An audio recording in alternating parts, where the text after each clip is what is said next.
This podcast is a member of the Voices of Wrestling Podcasting Network. Visit voicesofwrestling.com to hear the rest of our great podcasts, as well as show reviews, columns, opinions, and updates across the world of wrestling.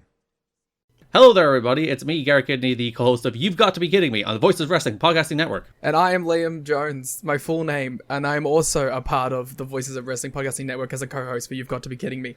We are a TNA history podcast that covers TNA 1 month at a time. We cover all the drama, all the matches, all the Vince Russo nonsense you could ever want in your life. Have you heard of TNA? I bet you have, but would it be funnier if two people made jokes over it the whole time? Probably. So if that sounds like fun to you, check it out on this very Voices of Wrestling Podcasting Network, and Liam will do bits and whatnot.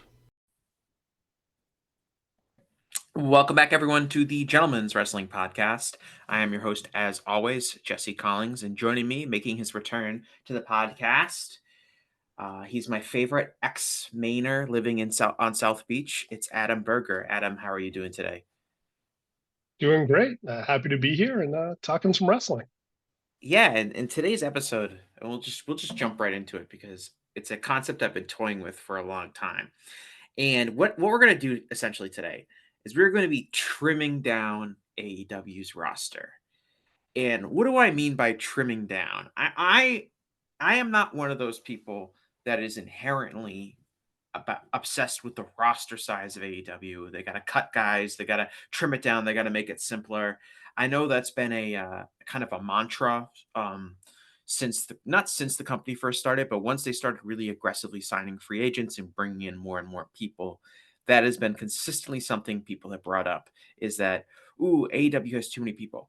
I don't necessarily think that AEW has too many people in terms of just the sheer number of people they have.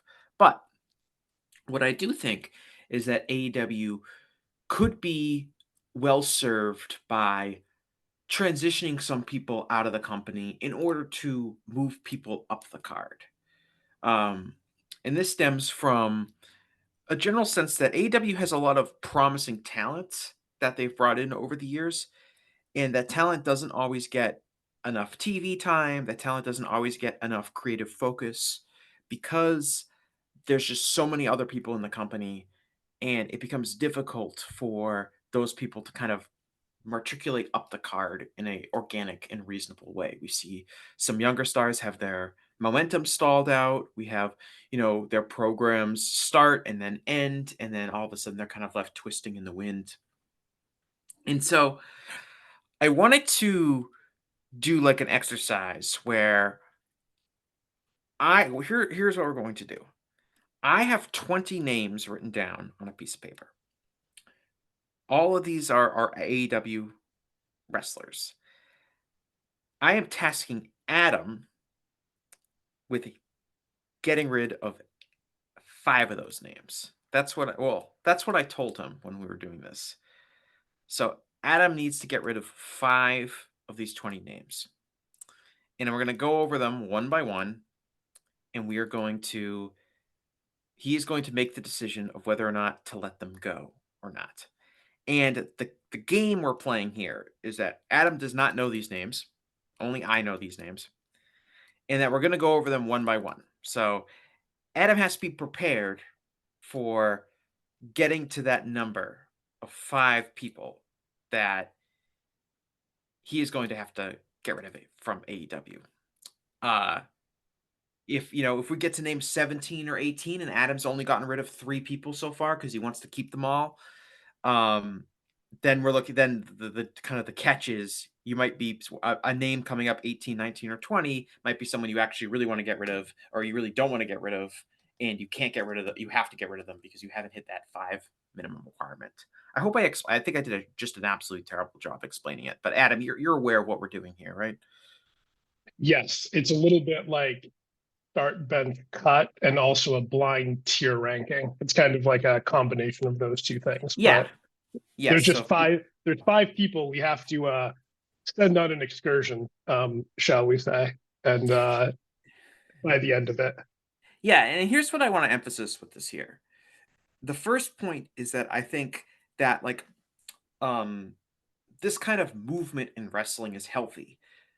It's healthy for wrestlers who have been with the company for a while to move on and go somewhere else. It creates opportunities for other wrestlers to step into that position. And it also maybe serves some of the, and we'll get into this, serve some of these wrestlers that maybe have gone a little stagnant in AEW to go somewhere else. So I don't want to view this as like a inherently these people suck and need to be gone, because I don't, out of the 20 names I have listed here, I think all of them have talent and purpose, and some of them have been really valuable to AEW at times. So I don't want to make it seem like this is going to be like, maybe there are people on here who will talk about having more of a negative role in AEW at this point, but this is not an exercise on like the worst. We're not looking for like the worst people in AEW's roster to get rid of. We're looking at people that maybe have hit a ceiling in AEW, people that have maybe kind of run their course, kind of had their storylines, complete, and would be better served to go somewhere else. And it would also create another opportunity for someone else to come into AEW that's fresher and has a chance. So I want to emphasize it's not inherently like a negative exercise.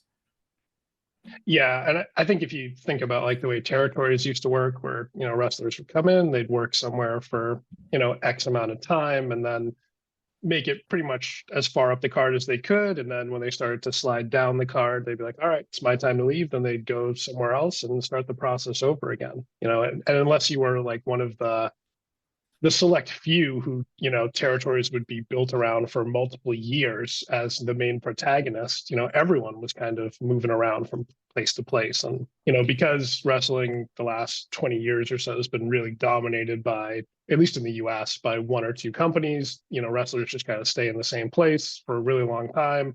So they get stale, the roster can get stale, which means the storylines and some of the cards can get stale as well. So AEW now, it's been around for 5 years, and we're starting to see, there's some guys who they were at a certain position when the company started, and here we are 5 years later, and they're still in that same position as when the company started. Or there's some other guys that might have peaked and then have kind of fallen down the card a bit, and because they got stale. So yeah, I have no idea who you're going to list or who we're going to talk about, but yeah, I think it's a fun exercise. And by the way, whoever I end up cutting, this, we'll probably get into it, but this doesn't mean like I hate them or think that they should be fired. It's more just, hey, I think maybe they could benefit from using some time somewhere else and open up a spot for someone else to do something new in the company. And then maybe after some time goes by, they can come back. I mean, honestly, I just think wrestling in general needs more turnover to keep things fresh.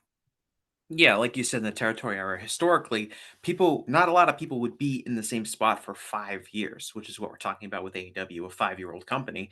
And some of the names on this list are day one hires. So we're talking about a pretty like a long run in a company that I think in the last 10 or 15 years, the way WWE has held on to a lot of their names, especially guys like in the mid card, um, has kind of like made it seem like you just kind of stay in a company forever, when that has rarely been the case throughout the history of pro wrestling. Um, and I think that's really important to keep in mind, that this is and again, this is like, all of this is very like hypothetical. I don't really, there are some people on here that are maybe more likely to actually leave than others. There are probably people on here that are never going to leave AEW, and in 20 years they're still going to be in the company. So it's of course all a hypothetical exercise. And the other thing I want to point out is that I think some fans view this as like view it too much as in the sense of like AEW, because it's their favorite wrestling company, or maybe it's the only wrestling company that they watch on a regular basis. Um, is like, if a wrestler is not there, they don't matter to them. And I don't think that's the case at all. I think if all of these people were to be released by AEW, they would go work in another wrestling organization. Maybe it's WWE, maybe it's New Japan, maybe it's TNA, maybe it's on the Indies, maybe it's somewhere else. Like and so like, it's not like I never want to see these people wrestle again, or that these people are going to go away. But I do think a lot of fans sometimes view it as like, if wrestler X leaves AEW, they're dead to me, or they're going to be a failure wherever else they go, because they're going to go to WWE, and I can just write them off or whatever. And that's not the case. I think all these people would continue their wrestling careers elsewhere, and it doesn't mean that you would never see them again if they were not in AEW. Yeah. All right. Well, let's get started. Interesting to hear who All these right, names are. and the last thing, as I was coming up with this list, Adam, I said you got to cut 5 people. Um, I think you should cut 8 people. 8? Okay. Yeah, I think I'm gonna up the stakes a little bit as a surprise. That the number is now 8. It is not 5. Let's get some people mad at you. I, of course, will not be giving out my picks because I don't want to get people mad, but I'll let you take all the heat um, by doing this. No, I'll share my who I picked at the end.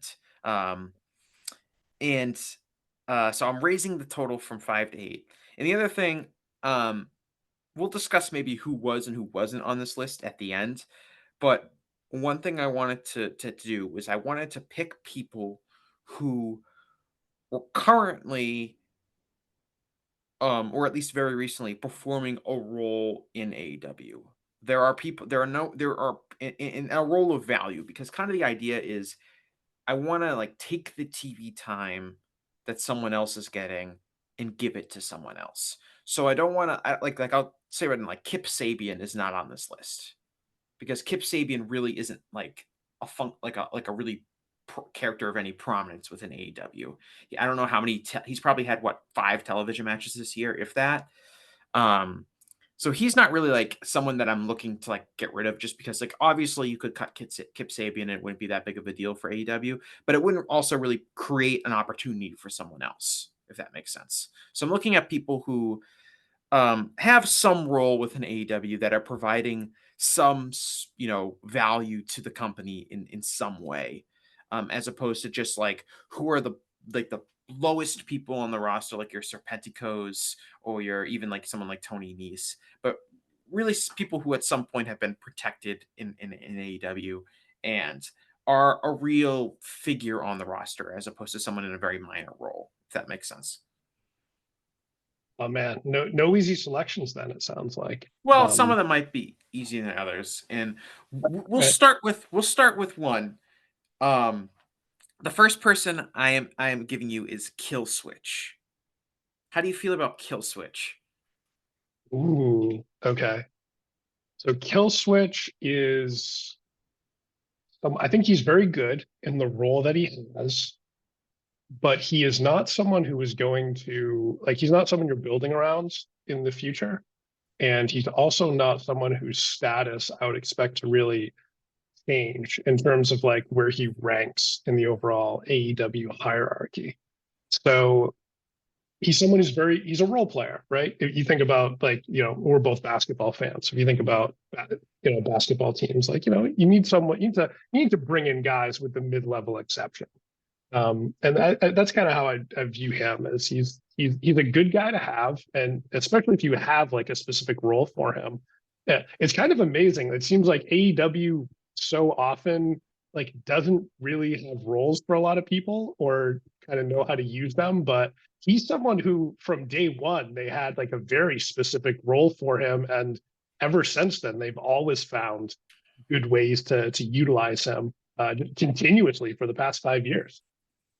Yeah, I think if we're talking about him now, I think when he first started, I think when I first saw like Jurassic Express as a team, my thought was this could be a really successful team, like with children, like kids, 12 and under, 10 and under, because I think the combination of Jungle Boy, Marco Stunt, and Luchasaurus they were basically like a Saturday morning cartoon, like tag team to me. Um, and I think if AEW was a company that kind of drew from that demographic, they would have had a much higher ceiling. But because they're not necessarily like a family friendly company. I don't think they've really ever tried to cater towards children. Um, like that kind of put a cap on, I think, like the Luchasaurus character in the entire kind of Jurassic Express. Because I think like if you took Jurassic Express and put them into like if you put them in WWE or put them in like 80s WWE, I think they would have had like a really successful run. And not that they weren't successful in AEW. I was actually a really big fan of the quality of their tag team work when they had the tag team titles. But I think that put a kind of a cap on where he could be. And so they transitioned him into this heel muscle character with Christian Cage, and it's a good act, but um, it doesn't seem particularly essential. And if you had a large but still green wrestler that you wanted to do more with, that kill switch role would be pretty enticing to put someone into. Yeah, for sure. I could definitely see that. Like if you had someone who fits that like that mold as like the Diesel, like what Diesel was to Shawn Michaels, as an example.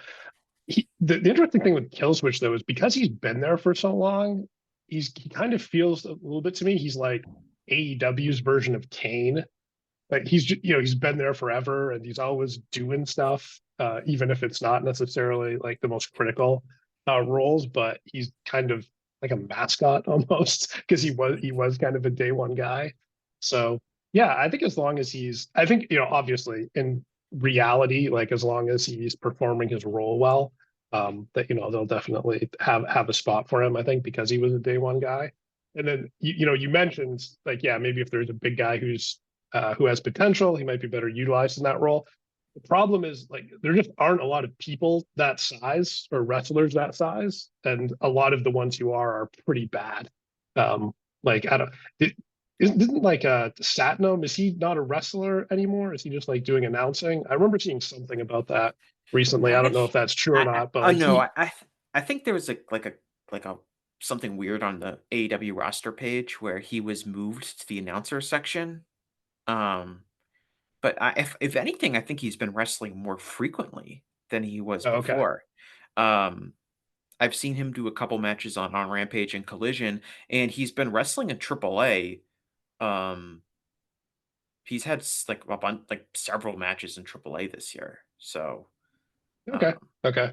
Yeah, but just as an example, like yeah, so he was someone that obviously they had a lot of, thought pretty highly of in terms of potential. They debuted him in a pretty big spot, but he's never, and some of this might just be just not having a lot of reps or practice because AEW has, they only have so many matches based on their distribution model. But Killswitch is a different level of worker than yeah, him. he can easily, Killswitch can really work to the AEW standard, especially in tag matches. He's a really good guy to come in and get that hot tag and do, his spots where he does some of his athletic stuff. And yeah, so is he going to be, you have to cut 8 people. Is he going to be one of them? You know what? I think I'm probably going to regret this, but I'm going to say no. I'm going to Okay. say no. I'm going to No, I keep him. think when you discuss it, it's you made a very compelling case, I think, to his value and kind of what he can what he has done and what he can do in AEW and how they've used him. So I don't think it's controversial to say that you keep him. I think part of it too is because he's always been showcased and always had a role. Like he's other than when he's been injured, he's constantly on television. Has always had a role. They have a lot of equity built up in him, so he's not one of these acts that has kind of been harmed by maybe like losing all their matches or just disappearing for extended periods of time. So it's easy to involve him in things and have the audience care about it, where it might be more difficult for people that are on and off screen frequently, or just disappear for long periods of time. Mm-hmm. Yeah, he's been really pretty, like you said, like pretty consistently used. Jurassic Express was, had a good run for a few years. And then, the program with Jack Perry turning heel, aligning himself with Christian, that's a good spot for him to be. So I think that's a logical pick. Number 2 is Samoa Joe. So we're going in a different direction here. And again, I want to keep in mind, like if you were to take Samoa Joe out of this company, he's someone that has won the world title. He is someone that is when he's, he was actually just appears to be written off television for an extended period of time. But when he's around, he gets plenty of TV time as a I would say like upper mid card character, relatively protected, wins a lot of matches. If you were to get rid of him, that would open up a pretty big opportunity for somebody if you wanted to push further. But what are your thoughts on Samoa Joe? Oh man, I love Samoa Joe. I mean, I love him too. He's been one of my favorite wrestlers for like literally 20 years now. So yeah, I'm just gonna spoil it and jump to the end. No, I can't emotionally handle that. But And now I think he is older too. You know, his how many more years of Samoa Joe are you going to get out of him? well, that's true. But one thing I would say is because they built up equity in him by actually giving him a world title run and having him win a lot. Like he didn't lose much. He only lost to like Punk and who else? I think he Darby, right? He lost the TNT title to Darby, maybe Wardlow Like in as terms well. of lot. Yeah, I mean, I'm sure he's lost matches here and there. Like he lost to Punk. He lost to MJF Oh yeah, that's at right. Arthur Ashe. He obviously lost to Swerve. Yes. So it's only like the top guys or guys that are really pushing have beaten him, and he's such a good promo. He just makes people care about whatever he's doing. Like there's not that every time Samoa Joe gets pushed or is in a big spot, someone on social media shares that clip of I can't remember, it was like mid 2010s WWE where he just cuts down like 4 or 5 guys in the ring, just ethers them with his promo, which is always a fun thing to revisit every once in a while. But yeah, he's because they've built up so much equity in him. Now it's kind of he's the guy, like we were talking about territories earlier. He's one of the guys who they build him up. He has his headlining program, and okay, now he's on the way down, and he's gonna put over some people that are on their way up, and so there's definitely still a lot of value in having him around. Yeah, I'm with you. I love Samoa Joe. I've had many pleasant things to say about him this year on this podcast and in writing. I think I'm going to vote for him for the Hall of Fame this year, which I have not done before. It's honestly like he's kind of made me revisit how I evaluate the Hall of Fame, and we'll talk about this more during Hall of Fame season. But when I think of Samoa Joe, I just think of someone who's been an outstanding pro wrestler at every phase of his career. Um, and whatever weaknesses he has in his Hall of Fame case, I can attribute to poor booking and some of the worst decision makers in modern wrestling history being in charge of his career, uh, as opposed to anything negative about him. And I still think he's a hugely valuable figure in AEW. And hasn't really been like overexposed, I don't think. Well, I think part of that too is because he has that Twisted Metal job where he goes away for a while, and so he gets time off during the year and then comes back. I think that actually is a great example of how AEW might benefit from just even if people aren't injured, just hey, like take a few months off. So maybe like you're outside of maybe the tippy top guys that you want around all the time. Everyone else just like, yeah, we'll just you'll only wrestle for 9 months, right? Or be active for 9 months. We'll give everyone else like a mandatory 3-month vacation or something. I think there could be something to that, and he's kind of a good example of how people can talent can stay fresh if they go away for a little while and give the audience a chance to miss them. All right, we'll move on to number 3, and this is one of the people who has not been on AEW television recently, but obviously when they are around fulfills a pretty significant role in the company, and that's Sammy Guevara. How do you feel about Sammy? Oh, I like Sammy. I think he got kind of a bad rap because he was miscast as a babyface during that infamous feud with Scorpio Sky a few years ago, and then it's just kind of been all downhill for him from there. So he seems like someone that's kind of peaked already, which is crazy because he's still relatively young.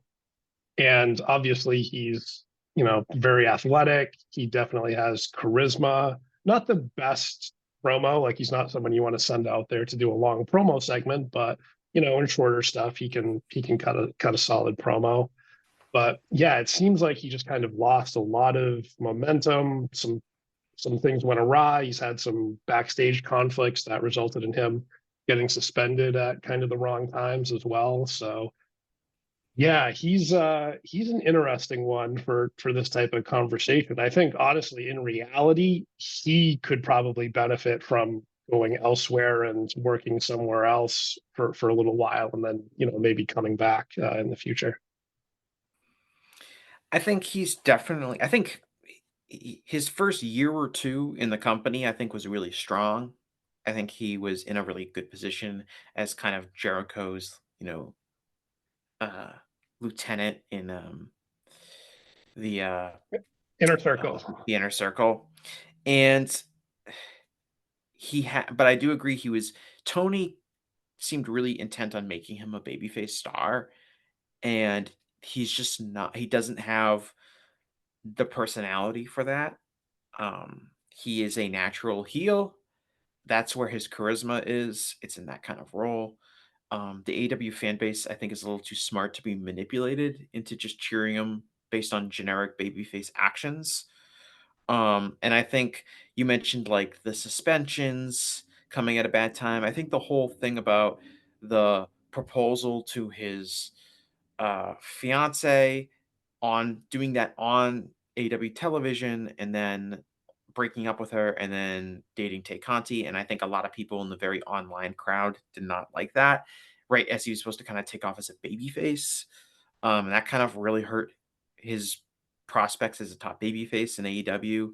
Um, and it's just never been the same for him since he's kind of been in that role. He's kind of gone back and forth. It feels like he's turned a bunch of times. I don't know what the actual count is, but it just feels like he's been a heel, he's been a babyface, he's teased turning one way or the other, and then only to remain the same. He kind of just keeps going back to being a Jericho ally because that's his best role. Um, but he's someone that I think his last few years have been hugely disappointing in AEW, and I think that a change of scenery would really benefit his career, no matter where that was.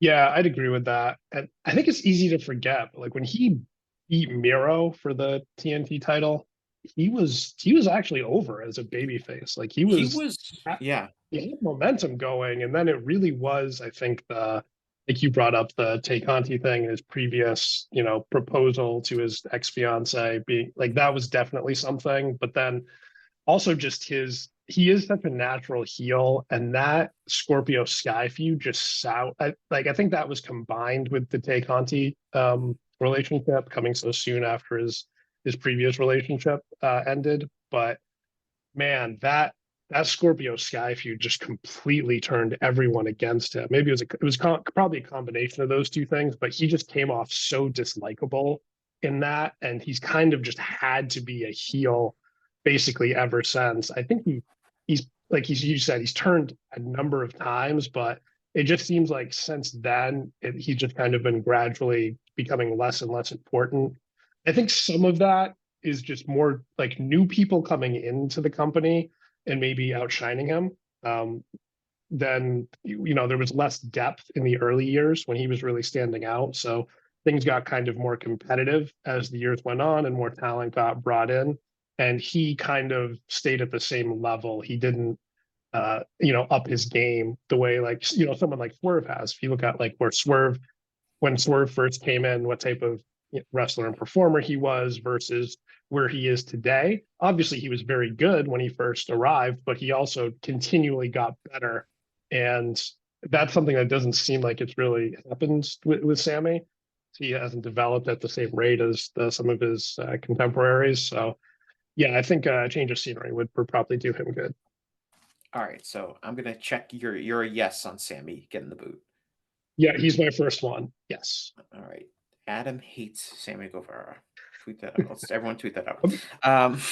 Want him to go on an excursion. I don't want him fired. Just send him on an excursion. No, he's someone that I think would benefit from not even if he's someone that I think if he went to WWE, it might work out for him.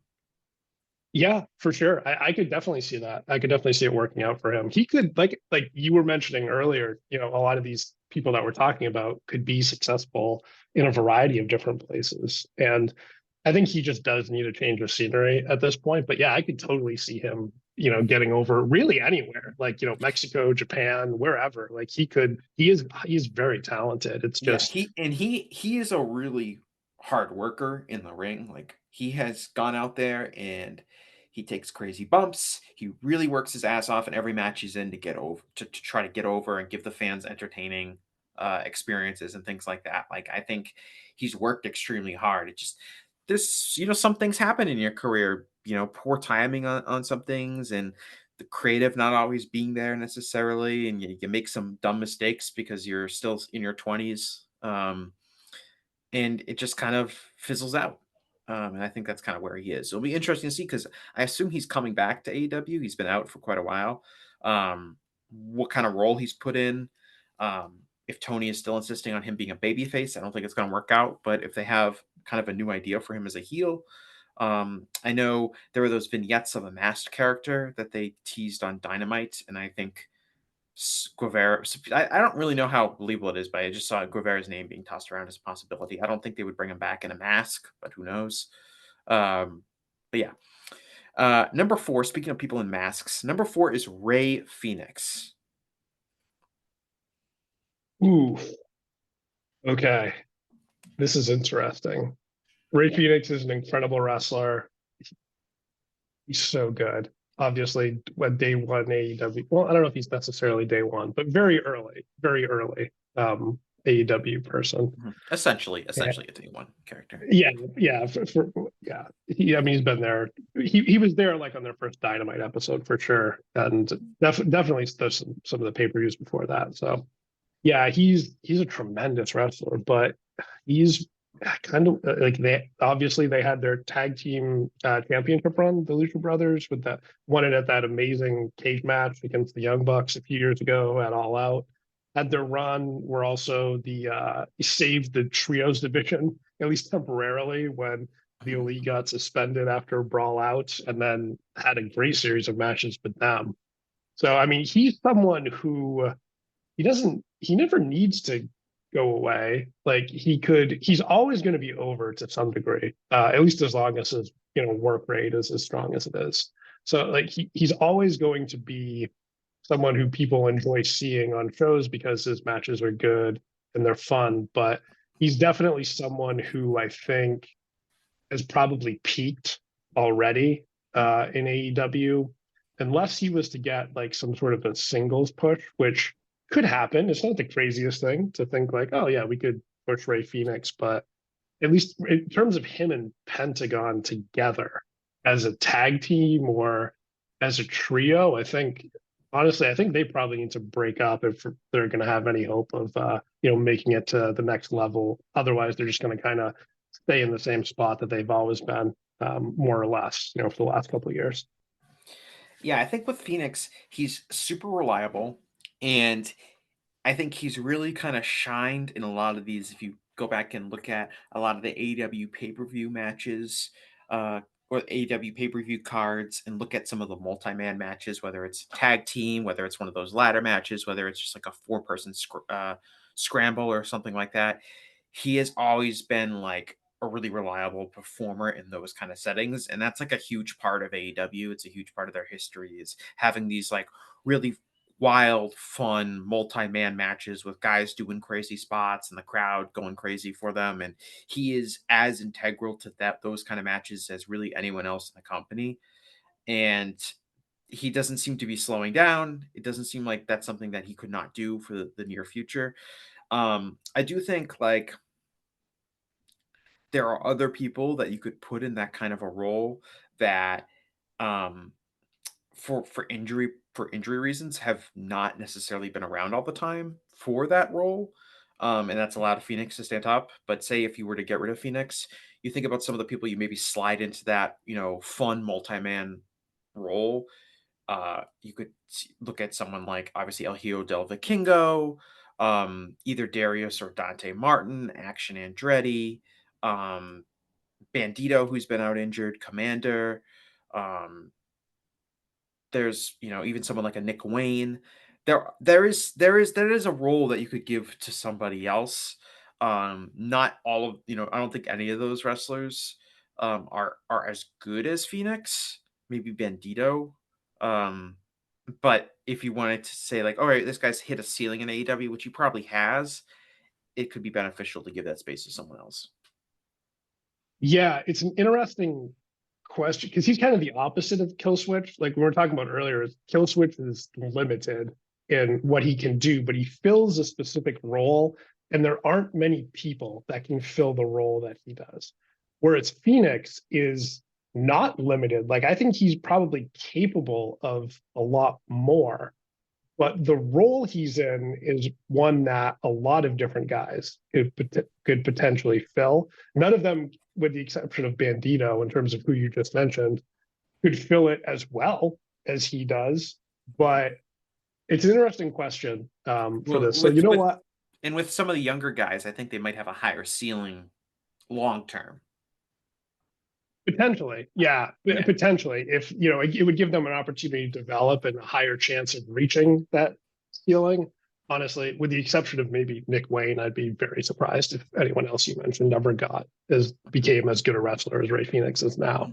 But yeah, I think all right. I think I am going to say he could go on excursion. Like, I think he would benefit from time away from AEW, and I don't think AEW would necessarily miss him significantly. I think he's really someone who he would benefit from some time away, doing some stuff elsewhere, and then they could potentially bring him back with like a plan for doing something more significant with him. So you can add him to the list of people that I hate based on what I just described. I know you're trying to twist this, Adam, and saying these guys are going on excursion. These people are being fired. Tony Khan. Tony Khan's not going to run out of money. I don't. Yes. Well, yeah, we're not. Yeah, this is. We don't care about the budget. Our thing's more about, hey, these people could benefit. Like, hey, these people have been around for a while. Let's freshen up the programming for us as fans. Yeah, and get some new people on there. Like, I like, if Tony Khan wants to pay them to go wrestle elsewhere, good. I hope that would be wonderful. So yeah, this is not Shad Khan bursting into the AEW locker room like Oliver Platt in The Bear saying, we got to fire 8 people because this budget is too high. Number 5, it's Max Caster, who I think has become a very derisive character within AEW. And this is not Max Caster and Anthony Bowens, or this isn't the Acclaimed as a group. It's simply just Max Caster. I have a take on Max Caster, but I'll be interested to see how you think he fits in here. Yeah, he's going to be someone on my list. He can go. I'm just not I think he's gotten stale. I think the act has gotten incredibly stale, and I think them being a trio with Billy in their matches like really hurt them a lot, because part of their appeal and when they were getting over was, yeah, they would do these raps and they were a little bit silly. Sometimes the raps would be more biting and clever. Other times they'd just be, kind of silly. But then they would actually have some really good matches as a tag team. But then once they became a trio with Billy, their match quality got a lot worse. And also they suffered from just having they wrestled like the House of Black and the Bang Bang Gang for like a year. Like, they had 2 programs in a year that just never ended, it felt like. And then also, remember this time last year, like the big angle was whether or not Billy Gunn was going to retire, as if the AEW audience should strongly object to that for some reason. So yeah, I think he would definitely, honestly, he would probably benefit from a change of scenery. And I think at least, the people that we talk to as AEW fans would be happy to not have the Acclaimed as regularly featured on AEW programming. Mm-hmm. I think that Max Caster's gotten a bad rap. I think that I personally, just from watching the shows, don't think that like the Acclaimed are stale or overexposed. I think that they are still over. I think that they get loud reactions in the building. I think that they still have a lot of merchandise. I think the people are into their acts. There are parts of it that I don't particularly care for, but I don't necessarily think that's Max Caster related. I think that they are a fun, organically homegrown team. And I think Caster is a big success story in AEW, and I think part of this is people would think that if you get rid of Caster, that could free up Bowens for maybe more singles work, if that's the direction you want to go with him. And I get that, but I don't think I think some of the criticism towards Max is, obviously people have their own personal opinions on him, but I don't see him or his act as particularly problematic to AEW. I think he's over unpopular. Um, and so I would be keeping him if it was me. Um, I think You that know, I was just gonna say, ironically, you know who the Acclaim kind of remind me of? I guess maybe it's the New Age Outlaws. yeah. Like there is a danger with that though, because the act is always fun in a live setting, but after a certain amount of time, like you have to come up with new ideas for it. And so at a certain point, I think sometimes like the call and response type reactions can end up like actually hurting the overall product. Well, we actually just went through this last year with MJF and Adam Cole and the Burchachos. Like they got Mhm. great reactions, but people really didn't like. There was definitely a downside to what they were doing in terms of like how it impacted the overall product and the interest in the storylines, and that sort of thing. And I know that's not, it's tough to like prove that conclusively, but there was definitely like a tone shift. And sometimes, a lot of times, Dave Meltzer's talked about this a lot, is it takes time for the numbers to catch up, like in both directions. Like if something's hot and it's getting cold, or if something's cold and it's getting hot, the numbers always kind of lag behind it. And obviously the Acclaimed are not like the top act, so like they're not responsible for drawing ratings or selling tickets necessarily. I'm sure they probably sell a bunch of merch, which is why the act is still together and being featured regularly. But yeah, at a certain point, things do get stale and you got to reinvent yourself. And I think we might be reaching that point relatively soon with them. But yeah, I mean, to your point, they're definitely still get reactions in the building. So there's definitely another side to that argument that I just made. I also thought their much maligned rap video on Wednesday was funny. I think I'm the only person in the world that thought that, but when I watched it, I was laughing.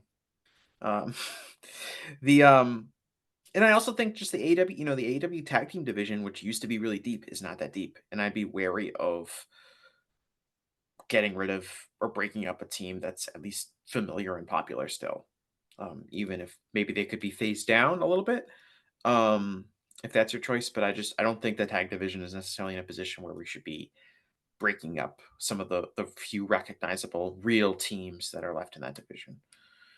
Um, Number 6 is another wrestler who hasn't really been around that much lately, but I think is a really important person as part of this discussion, and that's Ricky Starks.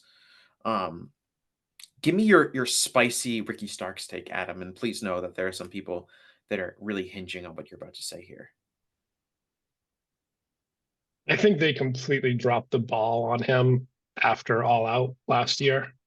Mhm. That match he had with Bryan Danielson was absolutely incredible, and they had invested a lot in him. Like he was, one of the main guys when Collision first started. He, had that feud going with Punk, which, Punk got fired and Bryan had to finish it, which is a pattern through both Punk and Bryan's career as Bryan cleans up Punk's messes.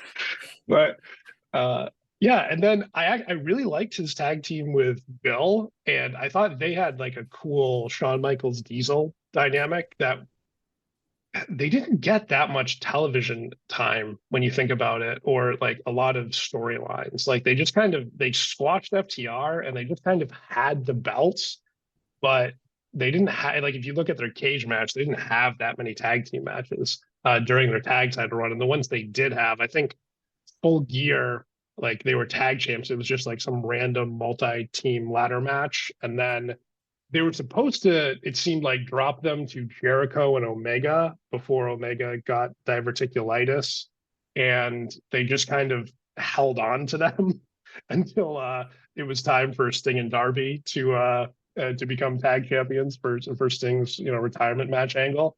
So he just, I don't know. I think they really dropped the ball on him, and he's capable of being a top guy. Now he always hasn't like knocked everything out of the park that he's done himself. He's had some underwhelming performances. Sometimes he has some disappointing TV matches for sure. But I don't know. I still really believe in him and in his potential. And I kind of wish AEW felt as strongly about him as I do. I think he was really unfortunate. I think out of like in terms of like individual talent, he's one of the biggest losers in the whole CM Punk thing, which for all intents and purposes of available information that's out there, he had absolutely nothing to do with it. But he ended up being kind of a victim by it, even though he ended up having that great match with Bryan Danielson. It wasn't the culmination of an intensely personal feud that could have put him over bigger, like what seemed to be working with CM Punk. And I think that was kind of the derailment of his career, and then the tag team run. And I agree that the creative has not always been there for him. And I think that like if you were to go like a year ago, like last spring, and you were to say like who is more likely to be AEW World Champion in a year, Ricky Starks or Swerve? I think I would have said Ricky Starks. It seemed like he was on that trajectory. And to see how things have gone for him have been almost like kind of like a worst case scenario, in terms of how far it seems like he's fallen. But at the same time, I do think because he's been off television for a while, it maybe has been a healthy. If he is to come back to AEW, we don't really know what his contract situation is.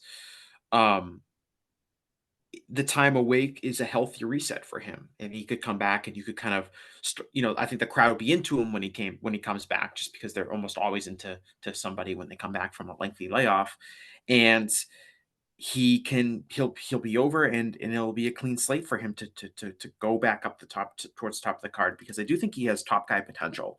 And those aren't really people you want to get rid of, especially because he really, again, like he hasn't really been overexposed. He hasn't been on television for a million years. He wasn't, an ex-WWE guy. He is a real young on the younger side talent. I don't think he's like super duper young, but he's also not old. And so I still think he has a really valuable purpose in AEW. He's someone that I think if he goes to WWE, if they put him on the main roster right away, he's going to be a huge success too. Yeah. I honestly, he's one of the guys who, as we're having this conversation, like I'm talking from the perspective of, AEW, like I would definitely want to keep him. Mm-hmm. And he's one of the guys I'm keeping. From his perspective, I think he might be better off going to WWE, because I mean, a lot of the people that they push there are not nearly as talented or as charismatic or as good on the mic as he is. No, I mean, and Solo Sikoa is about to main event a stadium show in WWE. Well, Ricky's not Samoan, I don't think. So that he might have a hard time getting into one of those spots. But Damian Priest has had a long world title reign. Like, I would think if I was running WWE, I would look at my roster and be like, geez, we need some exciting young talent that we can push quickly into the main event. That's ready for that role. And I would look at someone like Ricky Starks, who again has never been on WWE television before, and say, wow, that could be our guy. So it might be beneficial for him to leave AEW, but I'm in the same boat as you in terms of, how valuable is this guy to AEW? And I would say he has the potential to be very, very valuable if the creative can be sorted out for him. And things can go a little bit smoother for him. Because again, I think that Punk feud was really going somewhere, and then he kind of had to, he lost it, and then kind of got shifted into the tag team division, and just wasn't the positive direction for his career that it needed to go. So and the thing with the tag, I was just saying, the thing with the tag division was I really like that hit the chemistry he and Bill had, despite like never working together before, like was really good.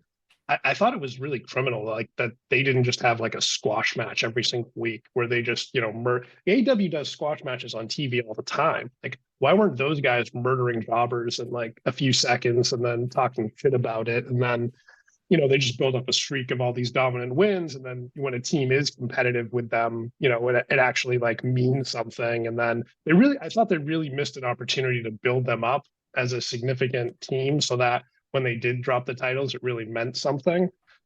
But I think part of that was also just like that tag team seemed like it was really just a placeholder for other people. And it ended up because like other plans got disrupted, they end up holding on to it way longer than was initially planned. So yeah, I agree with you. I hope Ricky Starks comes back to AEW and has a great run and reaches new heights. But I don't know if that's necessarily going to happen, especially with some of the allies he has in high places in WWE that might want to work with him over there. Mm-hmm. Number 7 is Brody King. Brody's awesome. I'm definitely keeping Brody. I can't. I have to keep Brody. Brody has so much. Brody reminds me of. He reminds me of Brody Lee when he was Luke Harper in WWE, where you watch this guy and you're just like, man, that guy's big and he's really good, and he's just kind of in this like, he's in a good role, but it's like, man, if they ever like really got behind this guy, I think he's capable of much more than this, which fortunately we got to see Brody Lee prove with his time in AEW after he left WWE. And hopefully Brody King doesn't have to leave AEW to prove the same thing, but he's definitely someone that I would want to keep and potentially push more in the future. Yeah, I agree. He needs to get out of that group. I think that's the stop and start nature of how House of Black have been used, and I don't know how much of that is a AEW creative issue and how much of that is a various uh aspects of the other his teammates in that stable. But I would like to see him just as a more consistent regular TV act. I think that he not only is he really good, but I think he gets over in those matches he's in. Any match he's in, not only is he a really exciting wrestler and he's got tremendous size and he's very athletic, the crowd is into him. The crowd is into seeing this guy kick ass. And when you have a guy that looks like that, can work like that, and has that kind of crowd connection, that's someone that you really got to capitalize on. I think he did a really good job in the Continental Classic last year. Love to see him get a similar opportunity. It just kind of feels like he's in a holding pattern because of the way they use House of Black, but he's definitely someone I would keep. Yeah, he's great. He's great, and I think he's capable of much more, and hopefully gets the opportunity to prove it. But I'm really looking forward to the Continental Classic again this year, and I think hopefully he's healthy and can play a key role in a similar way they did last year. This next person who I think would have been an obvious cut up until very recently, but now is a more interesting person to discuss, and it's good old Jeff Jarrett. Double J, Double J. And I should add that for the intents and purposes of this exercise, we are not counting any like backstage role that these people have. It is purely like their utilization as an on-screen figure in terms of whether or not we want to retain them or not. Yeah, I've never really had much of an issue with how Jarrett's been utilized in AEW because he's been, he's kind of a comedic heel type guy. He's never actually been pushed. Like they used him. He's actually gotten quite a bit of TV time, or not as much lately, but at least before the Owen Classic. I was gonna say, what do you mean not as much lately? He's been. He was on a pay-per-view streak. He was on like 4 straight pay-per-views. Yeah, obviously, like with the Owen, and their usage of him there was absolutely perfect. Like he was very moving and got people to care way more about his match than like anyone else, his first round match than anyone else could. Got heat for Hangman. Like he was perfect in his role, absolutely perfect. He's very talented, has a ton of knowledge. But I guess with all that said, the point of this exercise is to say, like, all right, could TV time be allocated better to open up spots and be less stale? Like, I think at this point, he really has probably like accomplished everything he could really hope to accomplish on AEW television. Like, I don't think it's necessarily going to get better from here. I think this Owen thing that he just did was probably the peak, and you can really only do that once. So I think just in the interest of knowing, like, I'm gonna have to cut about 50%, he's going to be on my cut list. But I actually have enjoyed his run. Probably could have used maybe, 20-30% less matches than he had on TV during his run. But yeah, I have enjoyed it overall. But yeah, I think like opening up a spot for someone else, he's someone I'll put on my cut list. Yeah, I think in Jarrett's defense, like I think you said that he's kind of done everything that he could probably do. He's his ceiling in terms of what he could do in AEW, and I would tend to agree with that statement. But at the same time, if you made that same statement a few weeks ago, I would say, yeah, I mean, he's probably kind of done everything that he would be capable of doing in AEW. And then this Owen stuff happened, and it's like, ooh, actually, Jeff Jarrett suddenly has value again. So I wouldn't necessarily write him off in that regard. I also just uh, personally like enjoy he's like the really like become this really unique figure in wrestling just because he has these old little tricks that he has from being a legit territory guy that there's very very few if any of them left in pro wrestling. And so especially during his heel work and things like that, he has this old school Tennessee style to him that really comes across in his work that if you're a deep fan of pro wrestling and have studied it, like he really it's really easy to appreciate some of the stuff he does that I think make him stand out from like almost anyone else on the roster and anyone else in wrestling just because he's the last of these style of workers.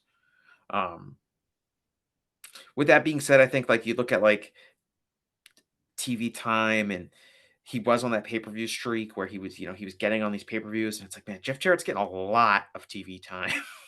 um, but I, it would mean that I wouldn't be able to hear my world as much as I do on television, which would make me upset. So I'd have to You, weigh that you as just well. you just have to watch more Triple Manias. That's all. That's right. He'd still be in the. Can I hear the audio on Triple Mania or do they mute it?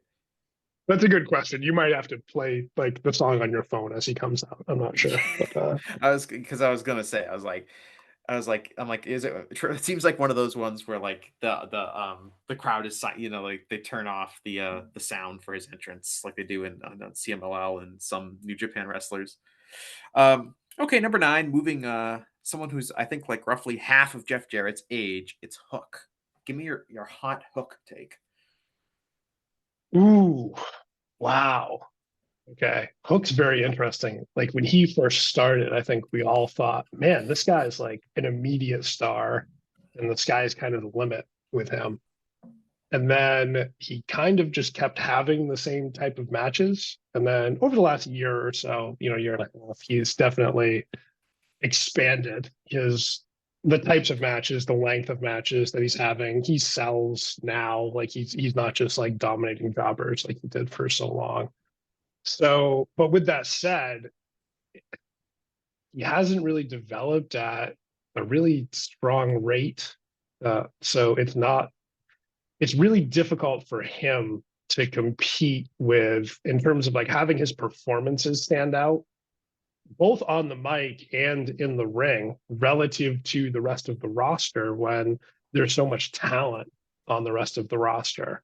So yeah, this is an interesting one. I think I don't know. I'm gonna have to think about this a He little has bit. been protected, if you in the sense of like there's only so many guys you can protect on a roster, and they do protect Hook a lot. He does not lose a ton of matches.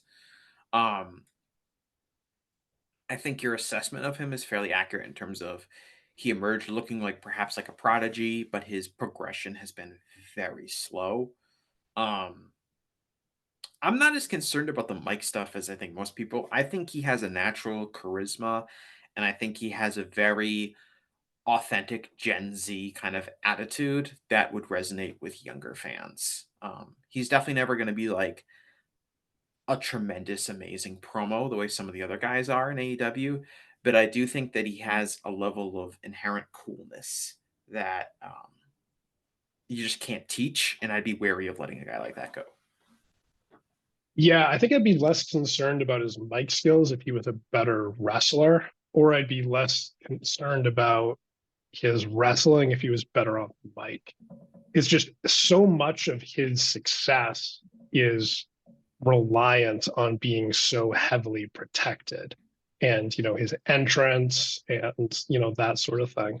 He's he has talent and he has charisma. To your point, he's also very young, and you can't teach charisma. Like, people can develop it and get better over, possibly, but there's no guarantee that ever happens. So when someone has it, you want to nurture that and see what they're capable of. But I don't know. He kind of reminds me. He's like Gen Z Ultimate Warrior a bit, and that's not really like what AEW, like those type of guys. They might have success for a while, but at a certain point, they kind of hit a ceiling, and people like, okay, well, what are you going to do now?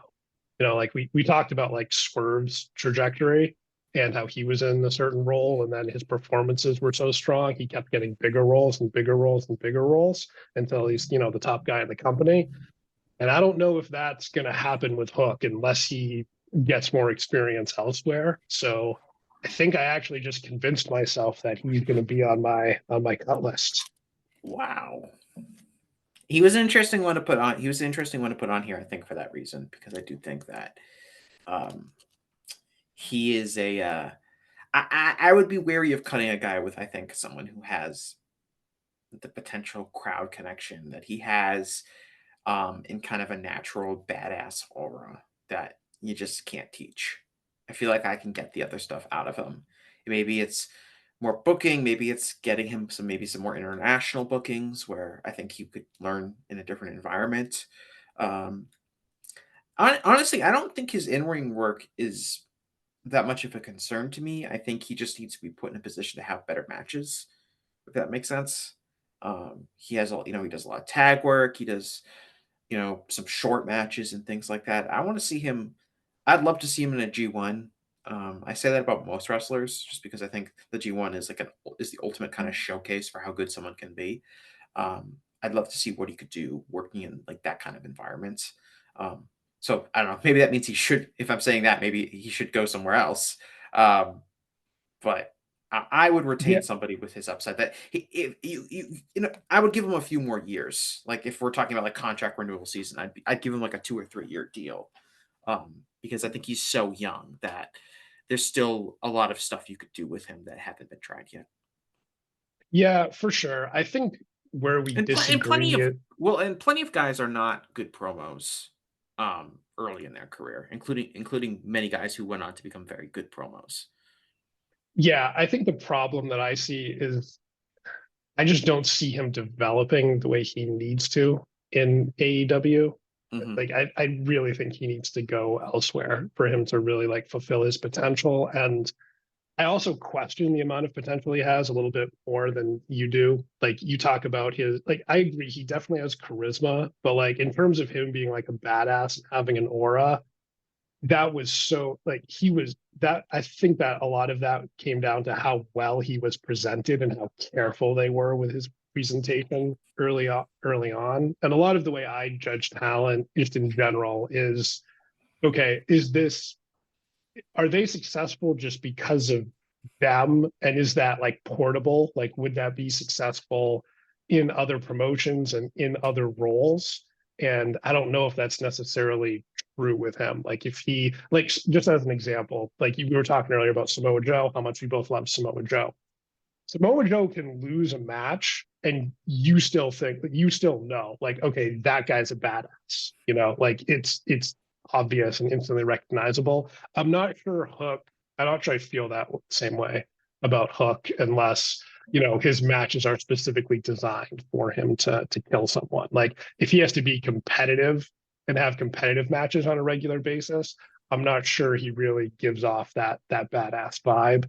And so, yeah, I don't know. I just think a lot of his success is just much more reliant on a promotion, both protecting and prioritizing him, similar to what AEW did for Jade ago. Hmm. Number 10 is Pac. And I guess what I'll say about Pac first is I think we will all agree that Pac is an elite wrestler. Um, and I would say the downside of Pac would be one, he has a ceiling that I think he's probably already hit. And two, he hasn't necessarily been the most reliable figure in terms of being around for television all the time, despite being essentially a day one hire. Um, but I think he which makes him, I think, a more interesting discussion point, because if we're just going based on like, is this guy like really good? Should this guy still be on TV? Obviously, the answer is yes. Yeah, I'm gonna keep Pac because he's just too good. There are certain wrestlers just like, all right, you can always find something to do with them. And I also think because like you were just talking about how he hasn't been necessarily reliable from a health or availability standpoint, but I think that it's actually helped him in some ways because he hasn't had the opportunity to get stale because he's, had his runs broken up where he's had time away, then he comes back and then something be around for a while, then something will happen, he'll go away for a while, then he comes back. And also I think his promos and his charisma, like this most recent run, I know some people didn't like his promo this past week where he talked about having his Wembley moments because they thought that was too much like talking about like a WrestleMania I'll moment. tell you, But can I just say something real quick about that?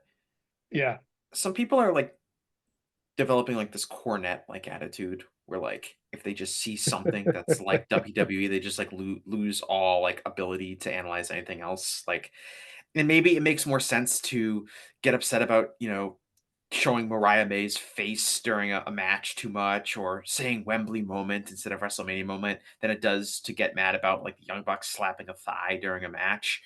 But I just think we've totally like lost control with some of this stuff in regarding to like, if AEW does anything that reminds anyone of WWE, it's like this horrible thing that we need to talk about. And I find it not helpful towards overall analyzing the product. yeah, I didn't have a problem with it because he was convincing when he said it. Like he was very passionate about it, and it sounded like something that was coming Yeah. from the He's heart. a Like he's he a was, British guy. He wants to have a big match in front of, yes, a gigantic stadium-sized crowd in England. yeah. My overall point with that was I think his promos are improving, and that's very interesting to me. And he's not stale because he hasn't been around all the time for the past 5 years, and he's such a great wrestler too. He's fantastic. He's so much fun to watch that. Yeah, he's someone I would want to keep around as long as possible. Mhm. And I think, he's kind of interesting. And if you compare him to Phoenix, who we already talked about in terms of, I think Pac is like the next level version of Phoenix. I don't know if Phoenix can ever Yes. get there, but Pac is kind of this, we know when he's there, an extremely reliable in-ring guy that's just going to go out there and he's not going to have a bad match, and he's going to entertain the crowd. He's going to do some cool stuff. Um, and I guess like you could also say that that's a good role for someone else to be in. Maybe someone who might be a little bit more limited in the charisma department, that probably prevents them from being a top guy, but they're a really really excellent worker. Um, but Not like him though. It's just so tough to find guys who can work at that level. Like he's so good. He's so good. And like I I think with him there is something that's always kind of held him back from reaching like the Kenny Omega or Will Ospreay level of worker. I don't mhm. know if it's like a creative thing where like those guys are like starving artists and he just kind of wants to kick ass and he can do the moves that they do, but maybe he has a little bit more of like a Steve Williams or Dr. Death mindset than trying to create. He just kind of wants to do a little bit more smash mouth, meat and potatoes, a little bit more direct, mixed in with the high flying as opposed to going through some of these more elaborate spots and like a lot of like storytelling dramatics type thing. I don't know if that's part of it or not. I'm just a fan trying to figure this out. But so he hasn't ever quite reached that like hippie top tier of like, wow, this guy's like one of the best workers of his generation. But he's right underneath that. And every time I watch him, I'm so impressed with the things that he can do.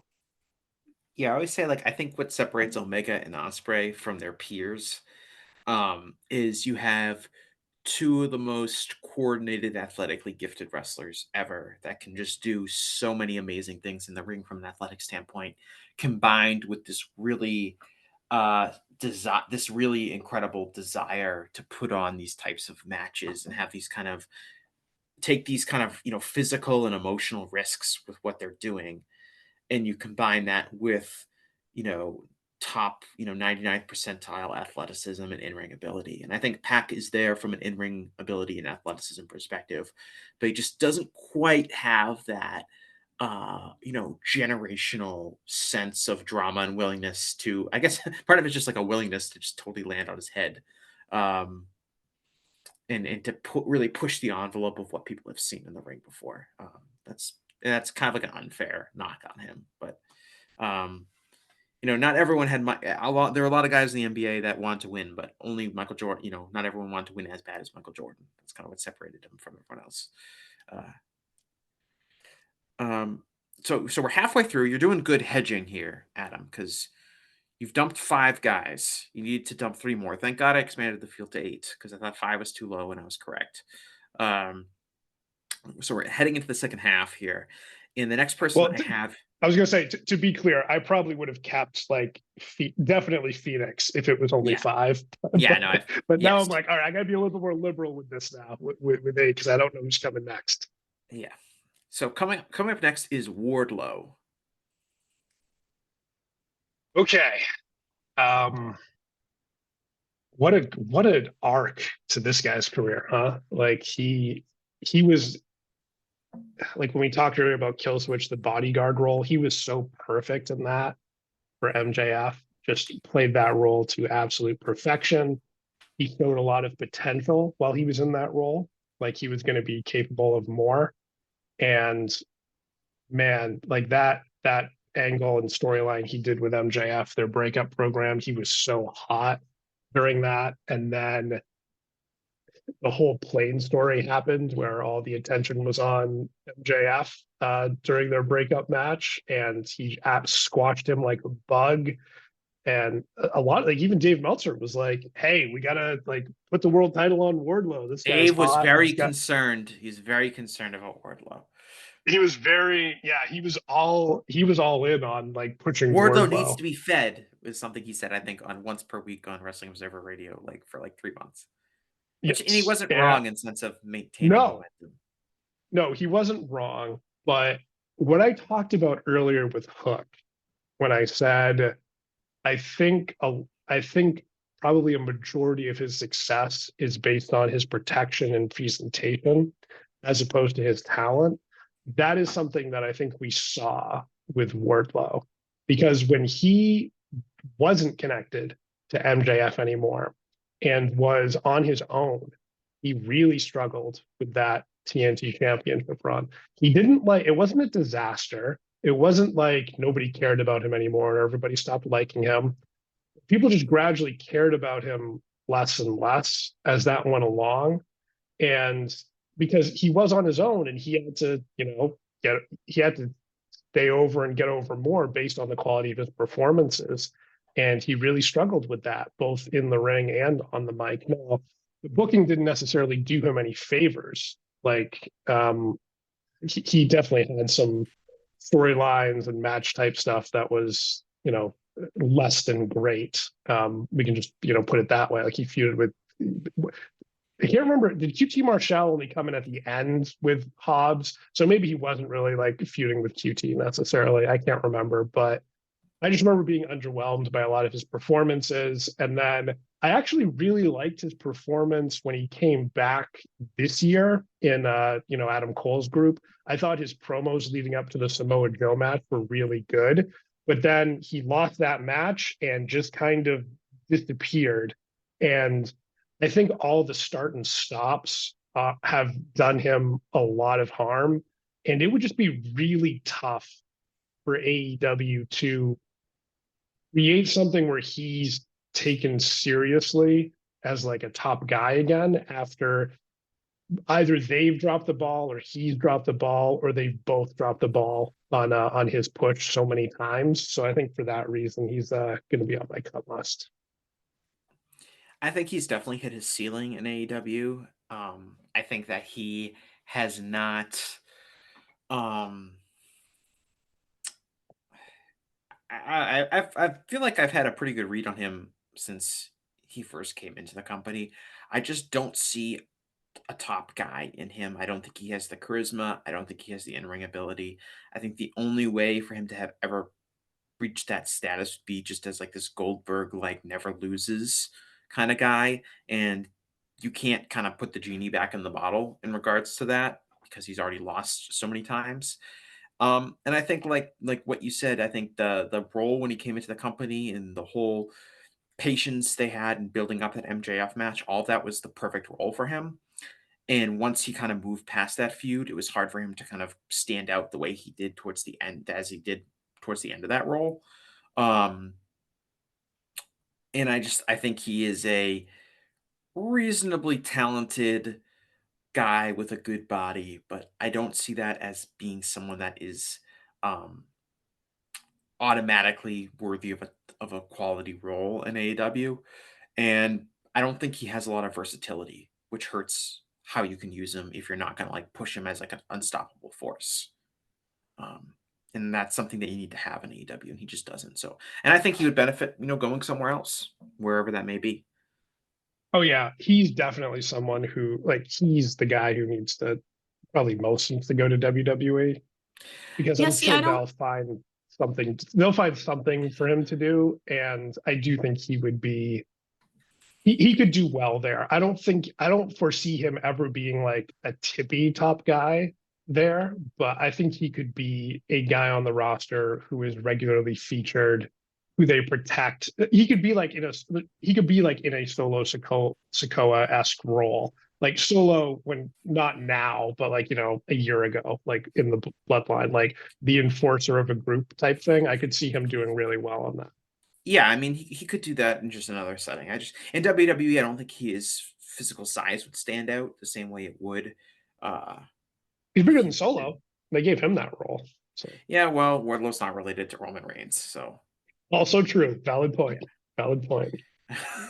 if we found out Wardlow was actually related to The Rock, um, then I would say he'd definitely be better off in WWE. Um, Number 12 is Buddy Matthews. We already talked about Brody King, one of his teammates in the House of Black. But how do you feel about Big Match Buddy here? He's been disappointing, I have to Yeah, I say. think he's Uh, he's flopped in AEW for me. Like as I far wouldn't as go. like I wouldn't go that far, but I he was he was putting on those bangers on 205 Live, man. People were so excited to see him outside of the WWE bubble. And he's been okay, but I wouldn't say he's one of like the 20 best wrestlers on the roster. no, he's. I think he's been good in his role. His role is very limited, but he has been good in that role. But anytime he's had the opportunity to like have a big high profile singles match, it's underwhelmed to me. And there might have been like one or two that, delivered to whatever my expectations were, but it always felt like he underwhelmed a bit in those spots. So he's not someone that you're ever like, oh, wow, this guy is great. Like we need to push him more. Like the way he was in WWE, like when you'd see him work in WWE, it was like, man, this guy is great. I would really love to see him somewhere else to see what he's capable of. And then he got in AEW, and yeah, when he's doing those trios matches with the House of Black or some tag matches, he can show some of that same stuff. You're like, wow, this match is great. But then every time he gets a solo like spot and a chance to show just what he can do on his own, it's kind of like, yeah, all right, he's great at being like, and the other guy in a tag team or, one of the guys in a group, but not really I don't I think he's definitely like what he is right now is probably just like the role he will always have. Yeah, I think he's a not particularly charismatic, good wrestler. Um, he's one of those guys that put on a lot of size, and I don't think is as good in the ring from when before he put on a lot of size. He's not the first wrestler to ever be like that. I don't know. I was expecting like a lot out of him when he came in, and he's been okay. He's been adequate as a wrestler, and I don't think that cuts it in AEW. But yeah, that's a cut. That's a cut from me. That's one. Yeah, so you're making good progress, Adam. You got what, 7 cuts, right? 1, 2. You've cut Sammy Guevara, Phoenix, Max Caster, Jeff Jarrett, Hook, Wardlow, and Buddy Matthews. Right? 1, 2, 3, 4, 5, 6, 7. Yeah, so you only got to get one of these last few guys, and there are some real stinkers on here, Adam. Let me tell you, you're gonna feel Oh really man, upset for cutting Phoenix earlier. Um, that'd be really funny if I backloaded it with just like a bunch of crappy wrestlers. um, that would be funny. yeah, number 13 is Penta. We already talked about Phoenix. Do you feel significantly different about Penta than you do about Phoenix, who you already cut? Yes, actually, I think Penta has much more solo potential. One, because we've seen it before in Lucha Underground. Like he was the highlight of Lucha Underground. Like that was his show. Like he was incredible It's a long time on ago. that. It was, but the thing is, they've never done that with him in AEW. They called him like Penta Oscuro or whatever it was, right? Like, but they still presented him exactly the same way. He just like wore slightly different. He just like wore slightly different attire, or maybe painted his face a little bit differently. Had different music. Alex Abrahantes was very different. Speaking of people on the cut list, yeah. So, but Penta's someone I really, and he showed it very briefly, right? Remember, he had that weird like 2-week program with Cody, like when Cody was he did the around. whole arm break, gimmick that he did in John Guard. Like they've never really gone that way with him, just like as a solo act, and maybe that's because he wants to, stick together with his brother. They still want to be a tag team act, the same way the Young Bucks do. And hey, that's fine if that's really what they want. But I think he definitely has untapped potential as a singles act, and he's definitely going to be on my keep list. But I will say though, in reality, I think he could be someone that, like, if WWE made him a good offer, he might be well served to take it.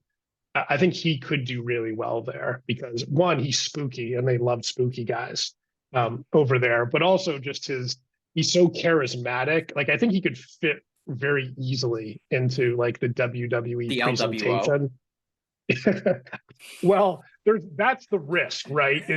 But he's much more unique than those guys, and I think that there's always a chance. Like, look, I'm never gonna say like, oh yeah, go to WWE. There's everything's gonna work out great, absolutely for sure. There's always risk that you just end up like stuck in a go nowhere act, and like you're just like another guy in the mix. But he's someone who's just so unique. I think he does stand out, and he would stand out anywhere.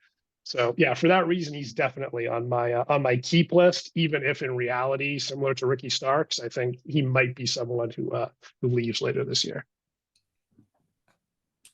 Yeah, I do wonder, like, you're not the first person to talk about, how big of a role he had in Lucha Underground as like a top singles guy. To me, that just seems like that's happened a long time ago, and he's already has such a history in AEW. I don't know if you can just kind of relaunch him within AEW as like a top singles guy. I think that would be difficult just because he's been exposed for so long in the company. I do think that he has, really good charisma, really good crowd connection. Um,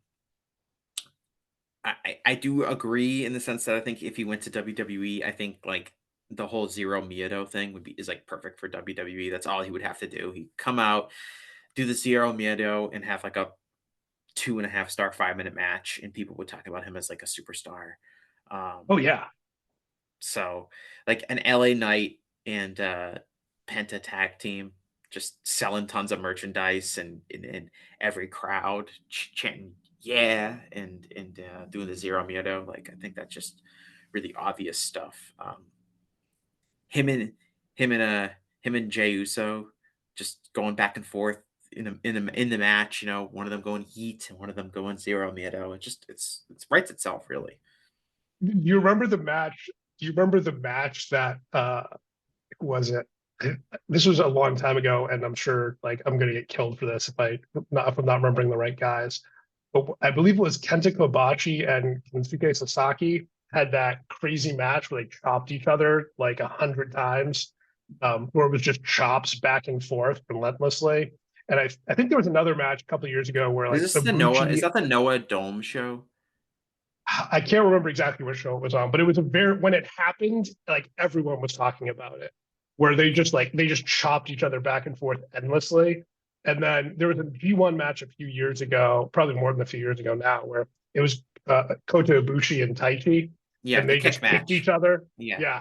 So I'm just picturing like Penta and Jey Uso just going yeet, One just of them doing their just yeah. catchphrases back and forth, and that is the match until I don't know, like maybe two other guys run it, and it's a disqualification. But just everybody loving it and thinking it's the most amazing thing they've ever seen. But It's the yeah, I think full evolution of the WWE product. yes, it's come full circle. Yeah. Yeah, it's like a video game match where you just taunt to raise your special bar up.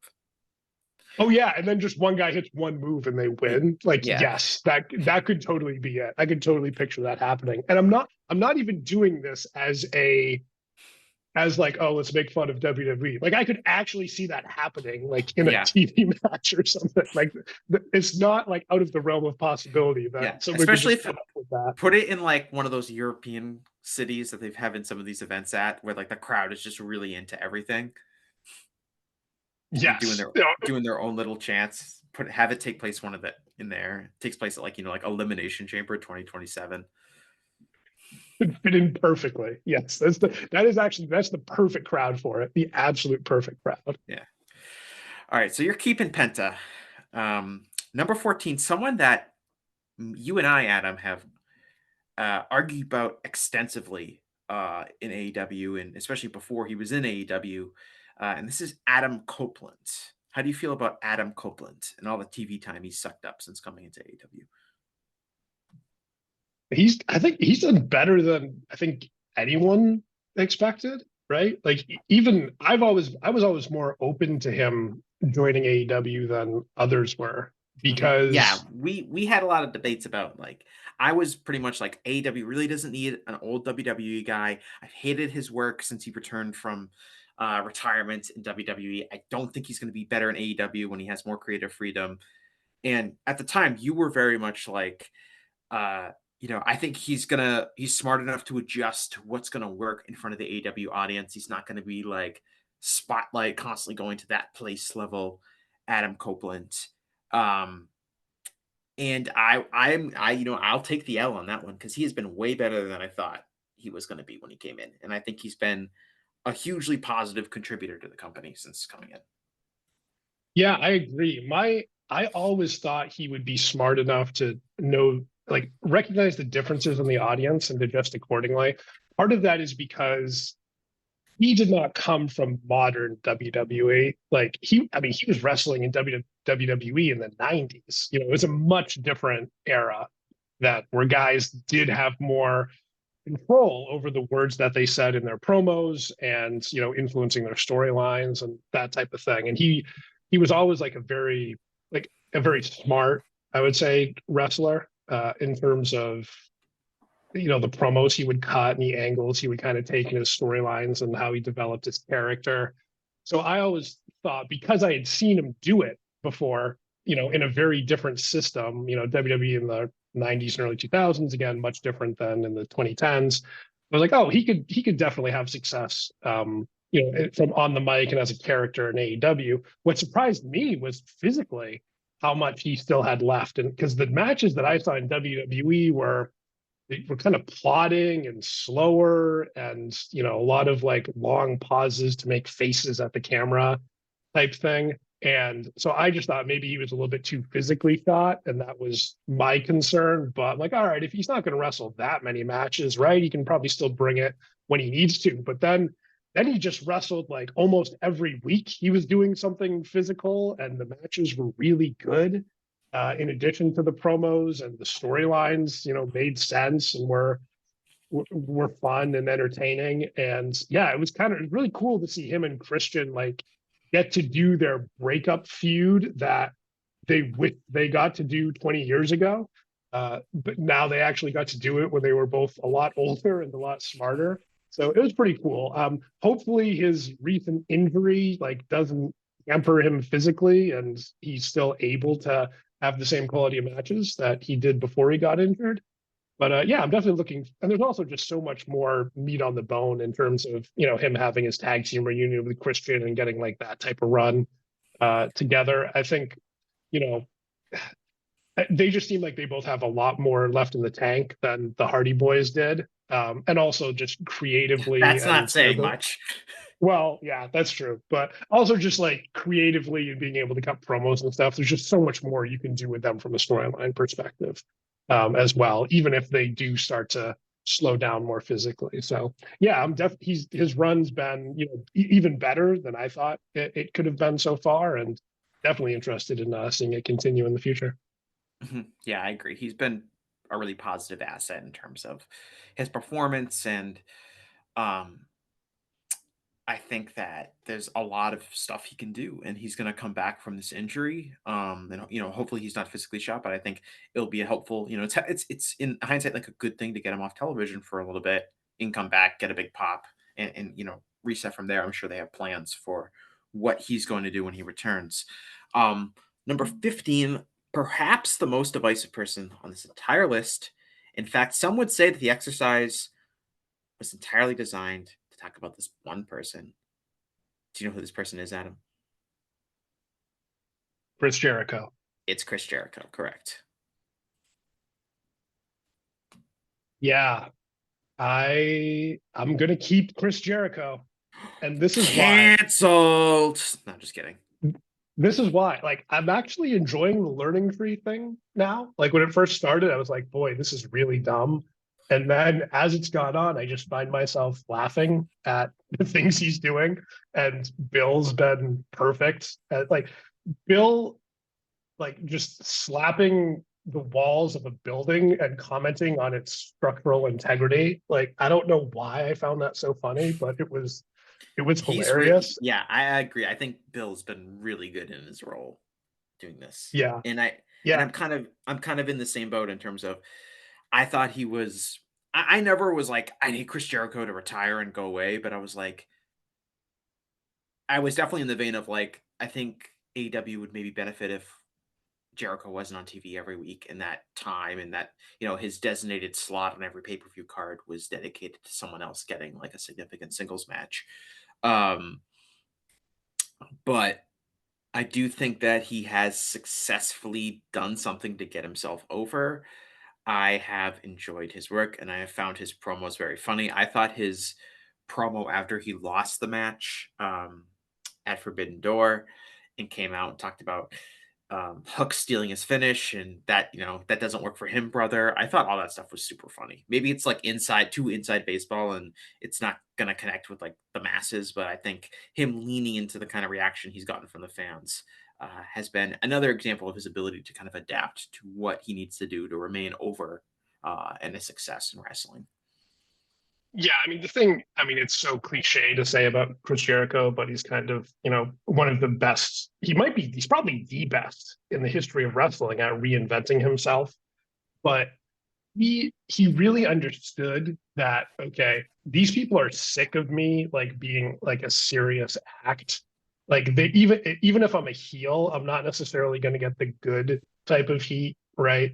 But so what he did was he pivoted to, I'm just going to do comedy again, because he's had a number of characters over the years. Like, when he was with Kevin Owens, that was a highly comedic character. When he was in WCW, he was a highly comedic character for part of that run. And so like, I'll just be a comedy guy again, make people laugh. And then, maybe some of them will still hate me, but other people I can win over with comedy. And, he's not doing anything that's like at the top of the card, that he's not in a spot that you're like, oh man, I really wish I'd see someone else in that spot. Like no one cares about the FTW title, really. So it's just kind of like, okay, this is just kind of like a comic relief, portion of the show, which, there's definitely an argument AEW does too much of that. And, maybe he doesn't need to take up as much TV time as he does, but that's more of like a booking criticism or question than it is like, okay, do we want to have like Chris Jericho in the promotion and doing this act? Because my answer to that is definitely yes. He's still a positive contributor in terms of ratings and things like that, which is obviously valuable to AEW. I do think that's like he does get a lot of TV time and he has those matches on every pay per view. And it's like at some point, someone else does need to get put in that role. And we're much closer to that point than we were 3 or 4 years ago.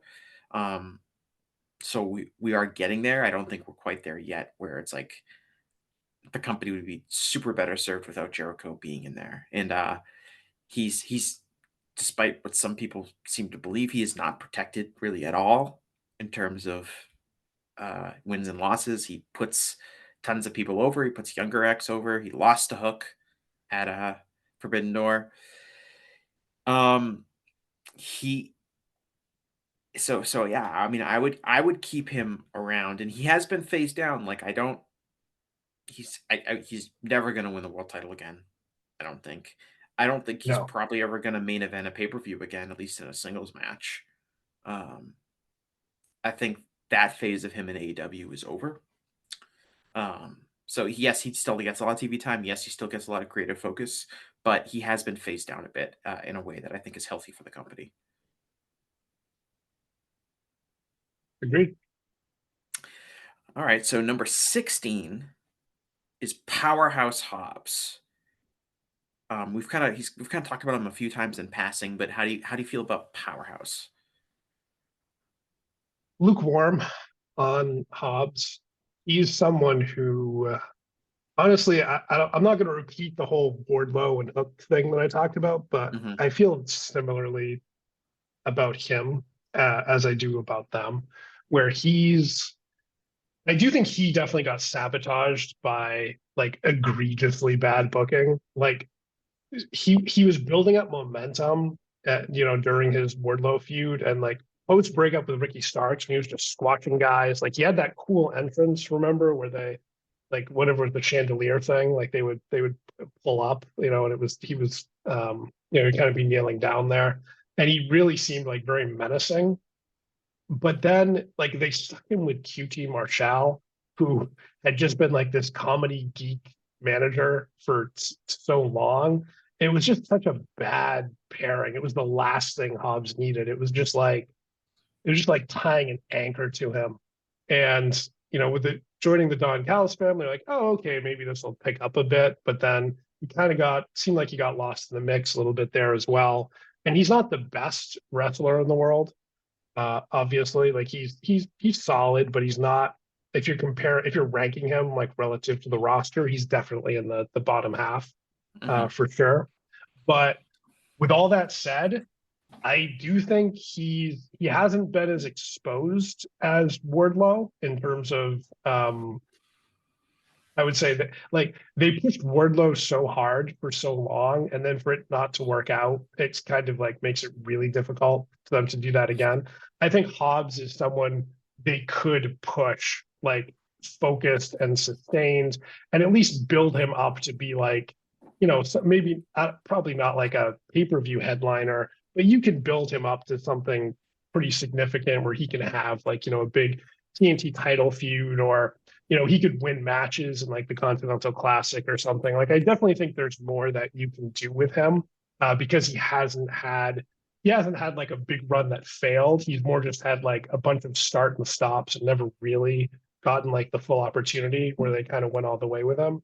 So I think for that reason, I think there's more left on the table with him. So I'm gonna keep him.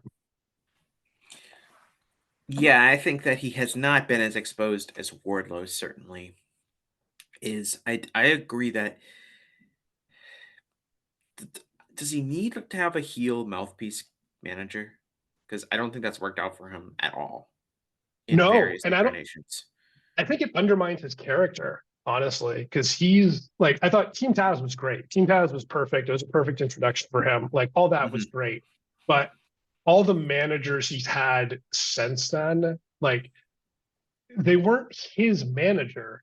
He was in a group that was like managed by by someone. So he was just kind of like another guy in the group organized by this manager. Now, I guess obviously like he was at a different stature than what was QTV and that whole he was definitely the Yeah, top guy in QTV, but you don't want to be the top guy in QTV, you know? Like especially when he was supposed to be getting his big push. It was just a bad yes. confluence of those two things.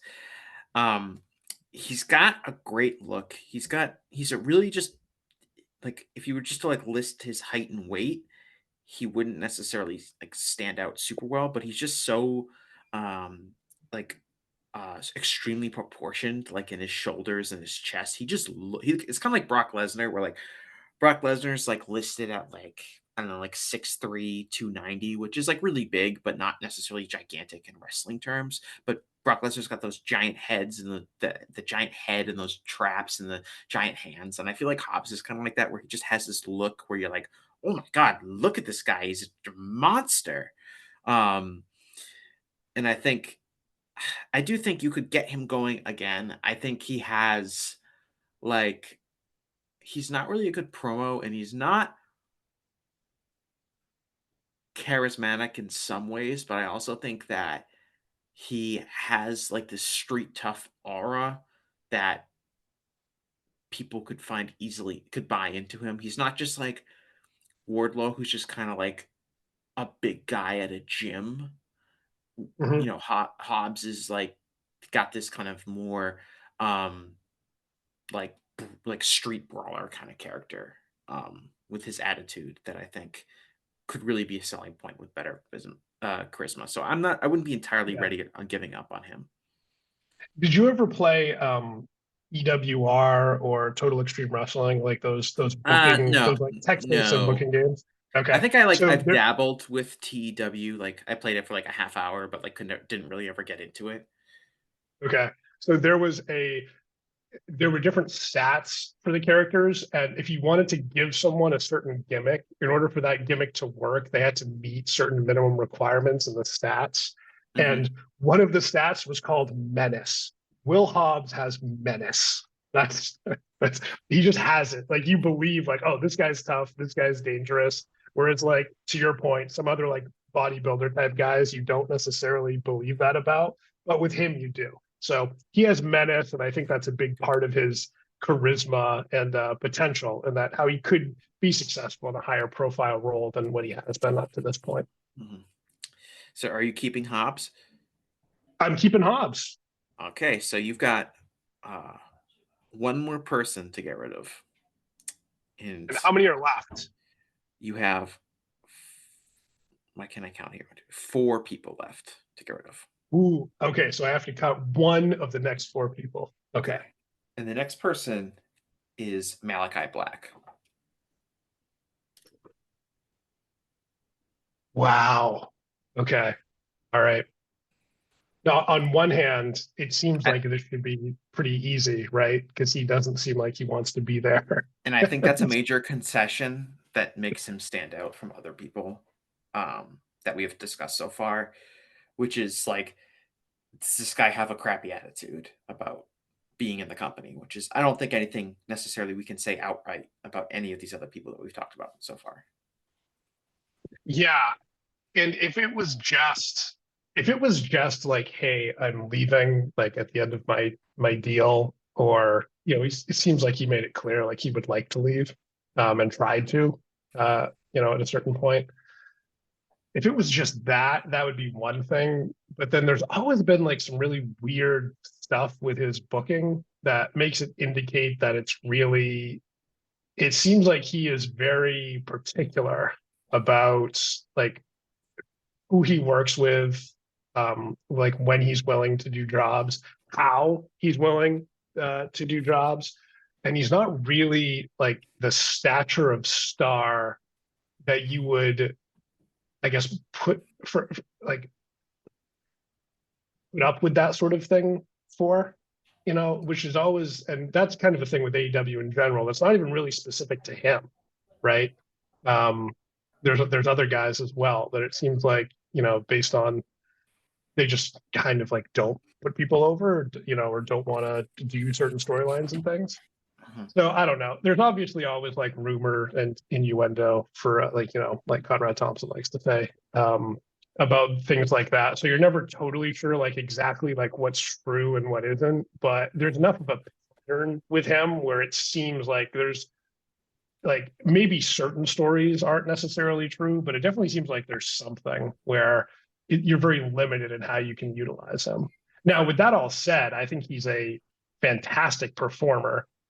His promos are a lot of nonsense, so that there's definitely a downside to that. But he's really only cutting like 1 2 minute promos in a vignette.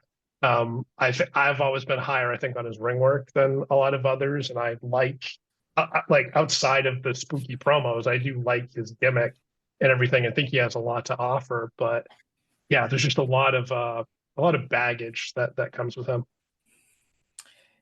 Yeah, I think from a talent perspective, he is a great fit in AEW. I think he's a really good worker. I think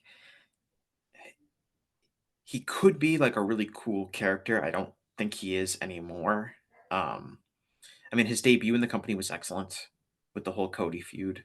Um, but I just don't think he, as like a person, hasn't really worked out in AEW for whatever reason. Like you said, there's been some weird instances on how he hasn't he's not a top guy, but he kind of gets protected like he's a top guy, but he never really gets pushed as a top guy.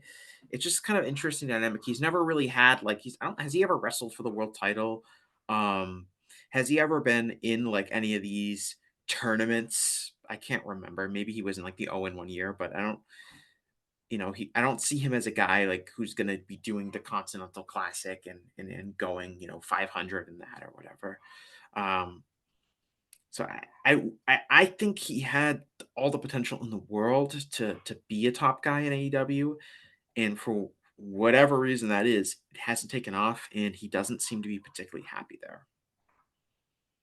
Yeah, it's disappointing, right? Because that Yeah, run when when he started, like he was so cool and people really liked him. he was Like really people over in were, those buildings. Yeah, oh yeah, people were cheering him over Cody. Like they were booing Cody and cheering Malachi uh, over that. That was one of the big things where people were like, Cody needs to turn heel because he did this angle with Black, and Black just seemed to outshine him. And people, he was new, he was seemed pretty cool, was having a very unique gimmick for sure. But then I think part of what happened though too was a lot of what should have been subtext in his gimmick, or what people found I think cool about him, was that he was just kind of an ass kicker when he first showed up, and then over time he wanted like whatever his weird Norse mythology or whatever it is, demonic um things that he likes to talk about in his promos. I honestly, my eyes just kind of glaze over whenever he has like a promo segment, because I don't know what the point of any of it is. I think that fooled him off quite a bit. Um, and kind of put a little bit of a ceiling on him. So like, oh, he can't actually be like this top guy, because like his ideas for storylines aren't things people can connect with, at least not in terms of like a character motivation perspective. But his matches are still really, really good, and his entrance is cool. Like he's got a lot of great things about him. But yeah, if it was just one thing or the other, I think I would still keep him. Whether it was like the silly gimmick, the silly storyline ideas and promos, or the kind of the baggage that comes with booking him. But I think both of those combined make him expendable in a way that someone with his talent should never be. But I think because of those reasons, he's gonna be my last cut. yeah, and it seems the annoying thing is that I feel like it's really been self inflicted on his end, like the whole promos and the Norse mythology and the Satanist stuff, and wanting to be like a spooky magic guy. Um, it comes across as extra disappointing because I think that like with Bray Wyatt, Wyatt just didn't have like the in ring ability to be interesting, so he had to really lean into this shtick. I think if Malachi was just kind of like a more, he could still be like dark and mysterious, but more grounded. And because he's got such a good look and he's a good enough he's such a good wrestler and he comes across as convincing and he can come out to his death metal entrance and all that stuff is fine. Um, but just the insistence on like lore and stuff like that, and like you said, storylines where I don't feel like people can really relate to them, uh, has really undermined his potential in AEW. And so Yeah, I it think, was. I was just gonna say it's actually very similar to Bray Wyatt in that when the Wyatt family first started, like people were really into them. yeah, it was a really And good gimmick at the start. It wasn't. It got exposed over time. Um, but yeah, well, I think the problem was it never went anywhere.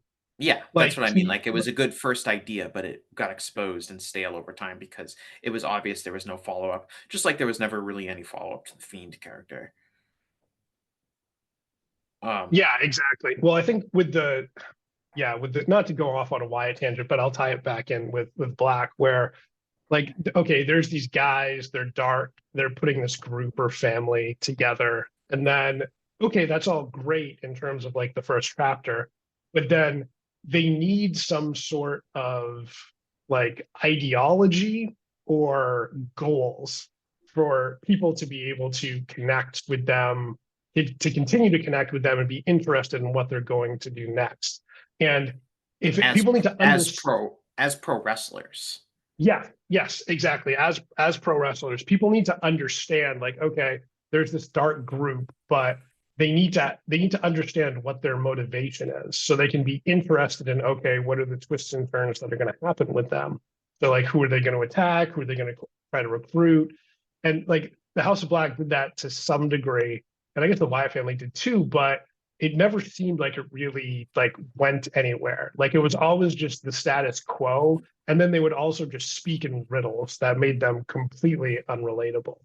So Yeah. it just loses steam over time. And it's like the whole point of this exercise, right, is talking about like, hey, who are the people who are stale, where maybe they've kind of already their best days in AEW are behind them, and so maybe it's time. Maybe even though they still provide value, it's time to give someone else a shot because this just has diminishing returns.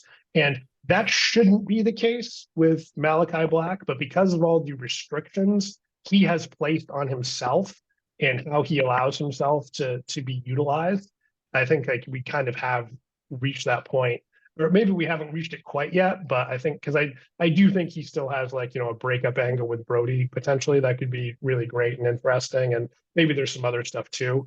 But we're definitely I think probably coming close to the end of his run. Yeah, and if we get rid of him, that frees up Brody King to be perhaps more interesting outside of the House of Black Shadow. So you've already hit your mark, but we'll go over the last three guys anyway. Number 18 is Jay White. Oh, Jay White's tremendous. Absolutely love him. I think he's perfect for American televised wrestling because he can have really strong matches. He can cut promos. He can get heat. He's perfect for American wrestling. Absolutely perfect. And when we were talking about Ricky Starks earlier, one thing that came to mind was Jay White just getting in this. His debut program was like this weird, never-ending feud with Ricky Starks that just kind of went nowhere until Collision started, and then they actually had like TV time allocated to them on Collision. But yeah, I don't know. He's definitely. I don't want to say EW's dropped the ball on him, but because they haven't, he's always been someone that like similar to what I talked about with Kill Switch earlier. He's always had a role. He's always had TV time, and he's also obviously much higher profile than Kill Switch ever was in terms of like where he ranks in the totem pole and in the AEW hierarchy. He's one of the guys who they're like, oh, we really like you. We want to showcase you. Here, have the trios titles, right? Like just you can be the head of the trios division. But I think he's definitely capable of more than that. And he's someone I think they can really build around in the future. Like the audience always reacts to him, despite maybe, and they do protect him to a degree. Like he's lost very few singles matches. The problem is they just don't like have him beat a lot of like other top stars to say like, yeah, no, he's like at the tippy top. He's kind of like a little bit below that. But I think he's someone they could elevate and make into a bigger deal anytime they want to. But he just needs like the right storyline for it. Yeah, I agree. I don't think he's been in. If he needs to be in a major single storyline, I think, to take him to the next level. It does feel like he's been mostly killing time for whatever reason. Maybe just this is a way to establish him on American TV and then going hard with him. I think when he first signed, there was kind of a widely held assumption that's like, Jay White is probably going to be a world champion one day in AEW. And as it currently stands now, I would say I'd probably bet against that happening. Yeah, I don't know. It's tough for me to say because I think he has the talent for it, and the audience is always into him. Like he's not someone that it's like, oh, they have to rehab. Like he just needs the right storyline and they could pull the trigger on him at any time. He just needs to build some momentum, which hey, there's a lot of people in AEW that struggle to build momentum, in part because of their booking patterns. Yeah. I would say like if you were to look at like the next 5 AEW world champions, whoever they may be, would you feel confident that Jay White is going to be one of those guys? Confident, no. He could be. There's a lot of people that you could make a world champion if you booked them really strong. And they could end up being a convincing world champion. I mean, Samoa Joe ended up being a world champion in AEW. I don't think anyone saw that coming when he first signed. But when you look at the roster as it's currently constructed, it would seem hard to think that Jay White, like if you look at, Swerve's a champion now. Seems like Hangman's probably going to get a run with the championship at some point. Maybe Bryan Danielson gets a run with the championship at some point. Then you've got MJF. Then you got Will Ospreay. So those are 4 guys right there. And then that's not counting guys like Okada, who you could slide in to that role, or anyone else that potentially breaks out. So I think it will be tough for him to get there. But you're right in the sense that it's not like they've totally bottled him to the degree that he's just mid-card for life. He's relatively protected in that sense. So I agree.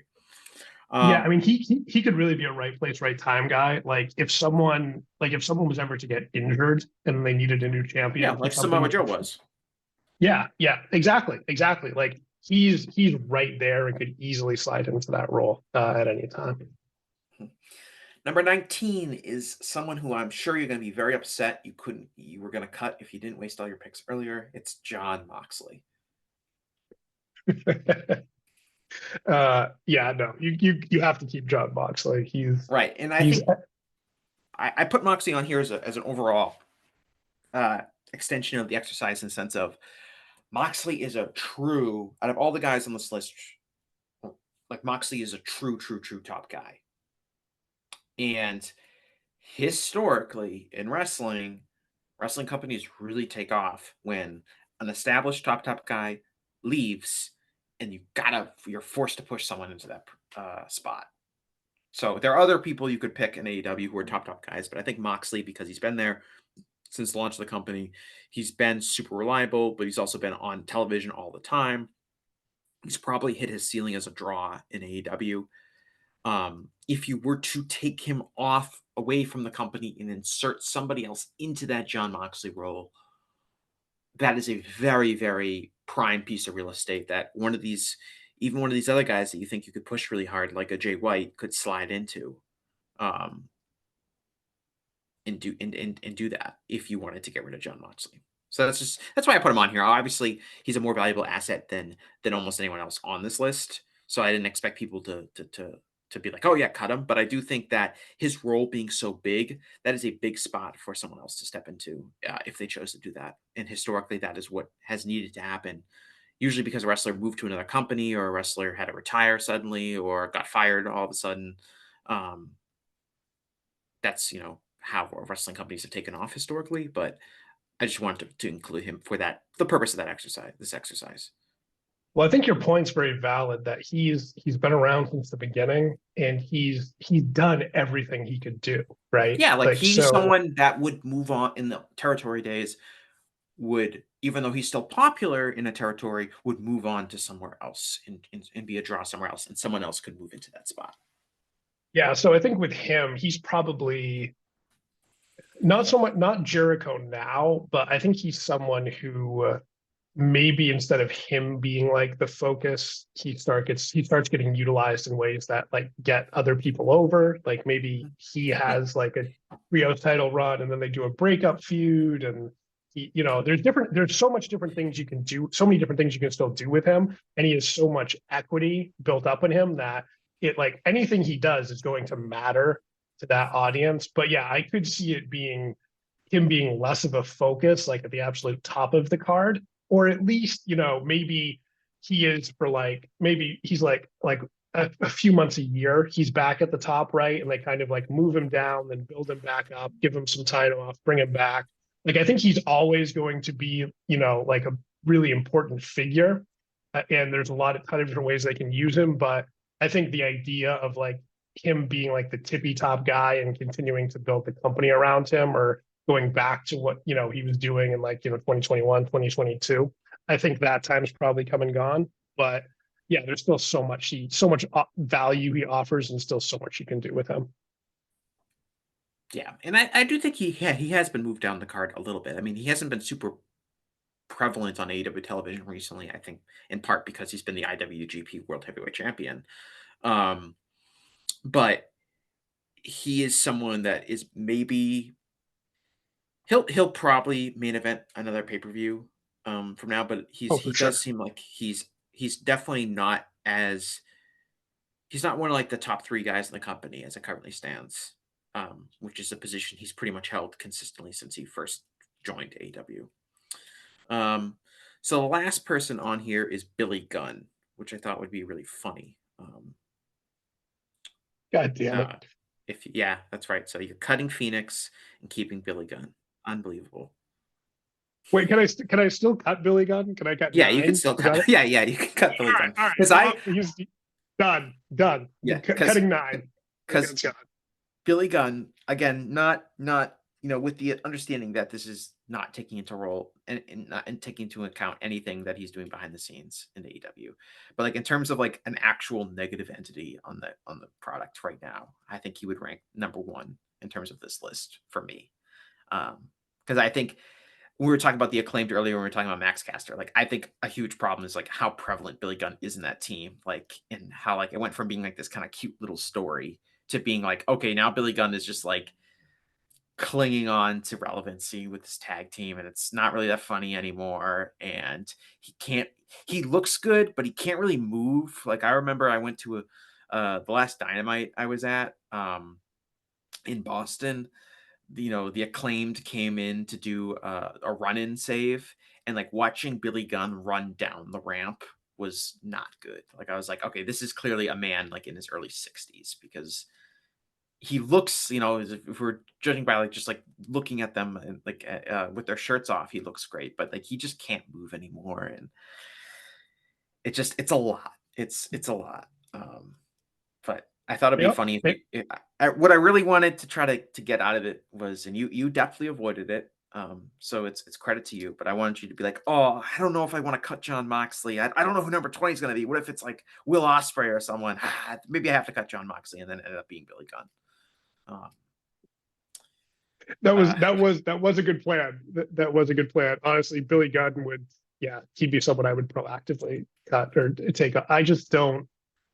Why are they protecting him too? Like, he had that match where he kicked Jay White's ass, and then for most of it, it's like, legitimately what is going harmful. on? It's legitimately harmful. I don't know. Yeah. So your cuts in. So I'm gonna go through them again. So Kill Switch, you're keeping. Samoa Joe, keeping. Cutting Sammy Guevara, cutting Ray Phoenix, cutting Max Caster, keeping Ricky Starks, keeping Brody King, cutting Jeff Jarrett, cutting Hook, keeping Pac, cutting Wardlow, cutting Buddy Matthews, keeping Penta, keeping Adam Copeland, keeping Chris Jericho, keeping Powerhouse Hobbs, getting rid of Malachi Black, keeping Jay White, keeping Jon Moxley, and as a bonus, cutting Billy Gunn. Would you change any of that now that you have the whole list? I would keep, so if I can take back one guy that I cut to because of the quota, I would take back Ray Phoenix. He would be the one I would take back. Would you But change yeah, anything else? no, I actually feel really good about everything else. And Ray Phoenix was someone I think you could tell. Like I didn't want to cut him. It was Yeah, just like, but you didn't know who there else was going to be on the list, which was part of the kind of fun we were having here. exactly. But yeah, that's the only thing I would change. Otherwise, I'm really happy with all the decisions. Yeah, I'll tell you, like my cut list. Now, of course, I had the luxury of knowing all the people on the list, so mine is a tiny bit different than yours. But I cut Killswitch, I cut Sammy Guevara, I cut Jeff Jarrett, I cut Wardlow, I cut Buddy Matthews, I cut Hobbs, I cut Malachi Black, and I cut Billy Gunn. And I believe the people I kept that you did not would be I kept Phoenix, I kept Max Caster, and I kept Hook. But other than that, we're pretty close. And I think I don't know people playing at home. I think some of these mid card guys, people maybe have strong different opinions on. Um, but it's all in the goal of having some healthy churn on here. And I wanted to was there anyone that we haven't discussed at all that you would like to see cut or you would consider to be on this list that and I have some reasons that maybe I'll get into after I hear who you think of why I didn't put them on here. But is there anyone that you were like expecting to see that you didn't hear? I was expecting to see Brian Cage as a because he's someone who's been around for a long time and he's kind of been in the same spot for and he gets a lot of TV time actually. Now he's never really prioritized or pushed, but he's just someone who's kind of always been around. And I think maybe that's why you didn't include him is just because all right, like he's around a lot, but they don't really focus on him. So I think this exercise was more like, hey, who should they really be focusing on? Yeah, I think he could have fit in here. But I had 20 spots, so there are some people, like Brian Cage. Like I really didn't want to put on. I did put on Ricky Starks and Samuel Guevara, but I didn't want to put on like guys who we just haven't seen in forever, like Keith Lee and Miro. Yeah, that Just makes it because too easy. Yeah, I think yeah, everybody like knows they're both gone. Like whenever I'm not their sure Keith. contracts I'm not sure expire. Keith Lee. I think we might see Keith Lee again. We might. I'll just put it this way. Yeah, we might see him again because if he heals up, maybe they find something to do with it. Like I mean, he's still gonna have the swerve match, right? Is that yeah, I actually mean, ever just gonna bring him in happen? as a heel, have him squash the shit out of Swerve, and then have them like he doesn't maybe not in a match, but like you could just have him beat up Swerve, and that's it. And then you do a little program, and then he can leave. But yeah, Miro, I don't think we're seeing again. No. I don't know. Part of me hopes the Keith Lee and Swerve match doesn't happen, and then Keith Lee is constantly like cutting indie angles, talking about Swerve to try to get him on like some other shows, some other place. Yeah, I don't know. I'd find I that funny. wasn't. Yeah, and like I mean, you could. I put John Moxley on there, but I didn't want to put anyone else who was like a really obvious yes. Like I wasn't going to waste the time with like Will Ospreay or like Kenny Omega or Konosuke Takeshita or anyone that would seem pretty ridiculous to cut at the moment. Maybe some people are missing some of their people. Maybe some people want MJF to go away, but I don't think that makes really any logical sense. If you're trying to be at least a little bit objective. There is. I just pulled up the AEW roster page. There is actually someone else that I would cut because I'm just tired of seeing them, and it's like they always end up disappointing me, and I'm just not interested in watching them anymore. And that's Serena Deeb.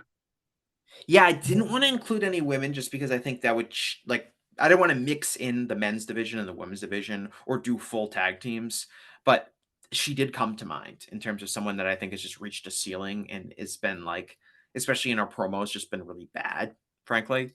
Yeah. Um, she's gotten lots of opportunities. Sometimes she's done pretty well. Other times she's just like totally flopped. And I think I totally get like her role in the women's division. I think was a very important one for a while because they only had so many women that could do like decent TV matches early on. But we are so far past that now. They have a lot more depth than they did a few years ago, and she just kind of feels out of place now.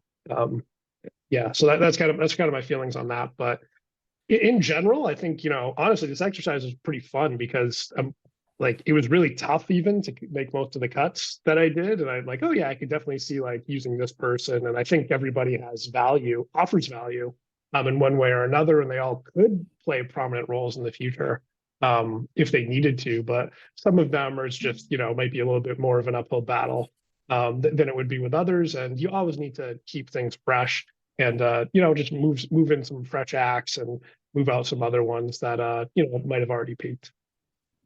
Yeah, I mean, I think that was kind of the point, and I think it went really well. And hey, it helps establish some sort of record, so we can come back. We can do this next year, and maybe next year we'll talk about like, remember when we were both going to cut Sammy Guevara, and now he's like the biggest star in the company. I mean, we don't know what's going to happen over the next year, but the chances are one of these people that were like one on the chopping block might be in a totally different position that makes them seem like they couldn't possibly be cut. Yeah, and we can celebrate after the Yeet versus Zero Miedo thing actually happens. I'm gonna be victory lapping. Like, I kept Max Caster, who is now the biggest draw in all of wrestling, Adam, and you wanted to get rid of him. Fair enough. Fair enough. Do you have anything you want to plug? Yeah. So I'm working on a column right now. It'll come out eventually. I'm still doing some research, but it's about AEW booking patterns and wins and losses, and maybe how that impacts TV and like people's like how important they think watching AEW TV on a weekly basis is. So I'm not sure exactly when that'll be done, but probably sometime in the next month or so. And then I'm also working on some Hall of Fame content. So I'll actually write some columns this year for Wrestling Observer Hall of Fame season, whenever that is, usually sometime in the fall. So yeah, doing some research and preparing to write some stuff for that. We're getting closer to Hall of Fame season. It's really it's probably like, I don't know, a few months from now, maybe. Start thinking, start getting ready for the new ballot. And I mean, I'm excited about it. I mentioned I'm probably going to vote for Samoa Joe. I have a new philosophy for the Hall of Fame. Ooh, okay, all right. I'm intrigued. We don't want to spoil it now, but I'm definitely intrigued to hear about it when the time comes. Yeah. All right. Excellent. Well, thanks a lot, Adam. I appreciate you being around to do the show. I want to thank all of my listeners, and we'll talk to you again after a while. Thanks. Hello, Voices of Wrestling listener. Dave Ryan here. Have you ever wondered to yourself how many hidden gems are hidden away inside the last years of World Championship Wrestling? Have you ever asked yourself how many tenuous gags can be made about the name Mike Enos? And have you ever thought about what it sounds like for two Irishmen to interpret a very chaotic company through its B show? The answers to all this and more are just a click away.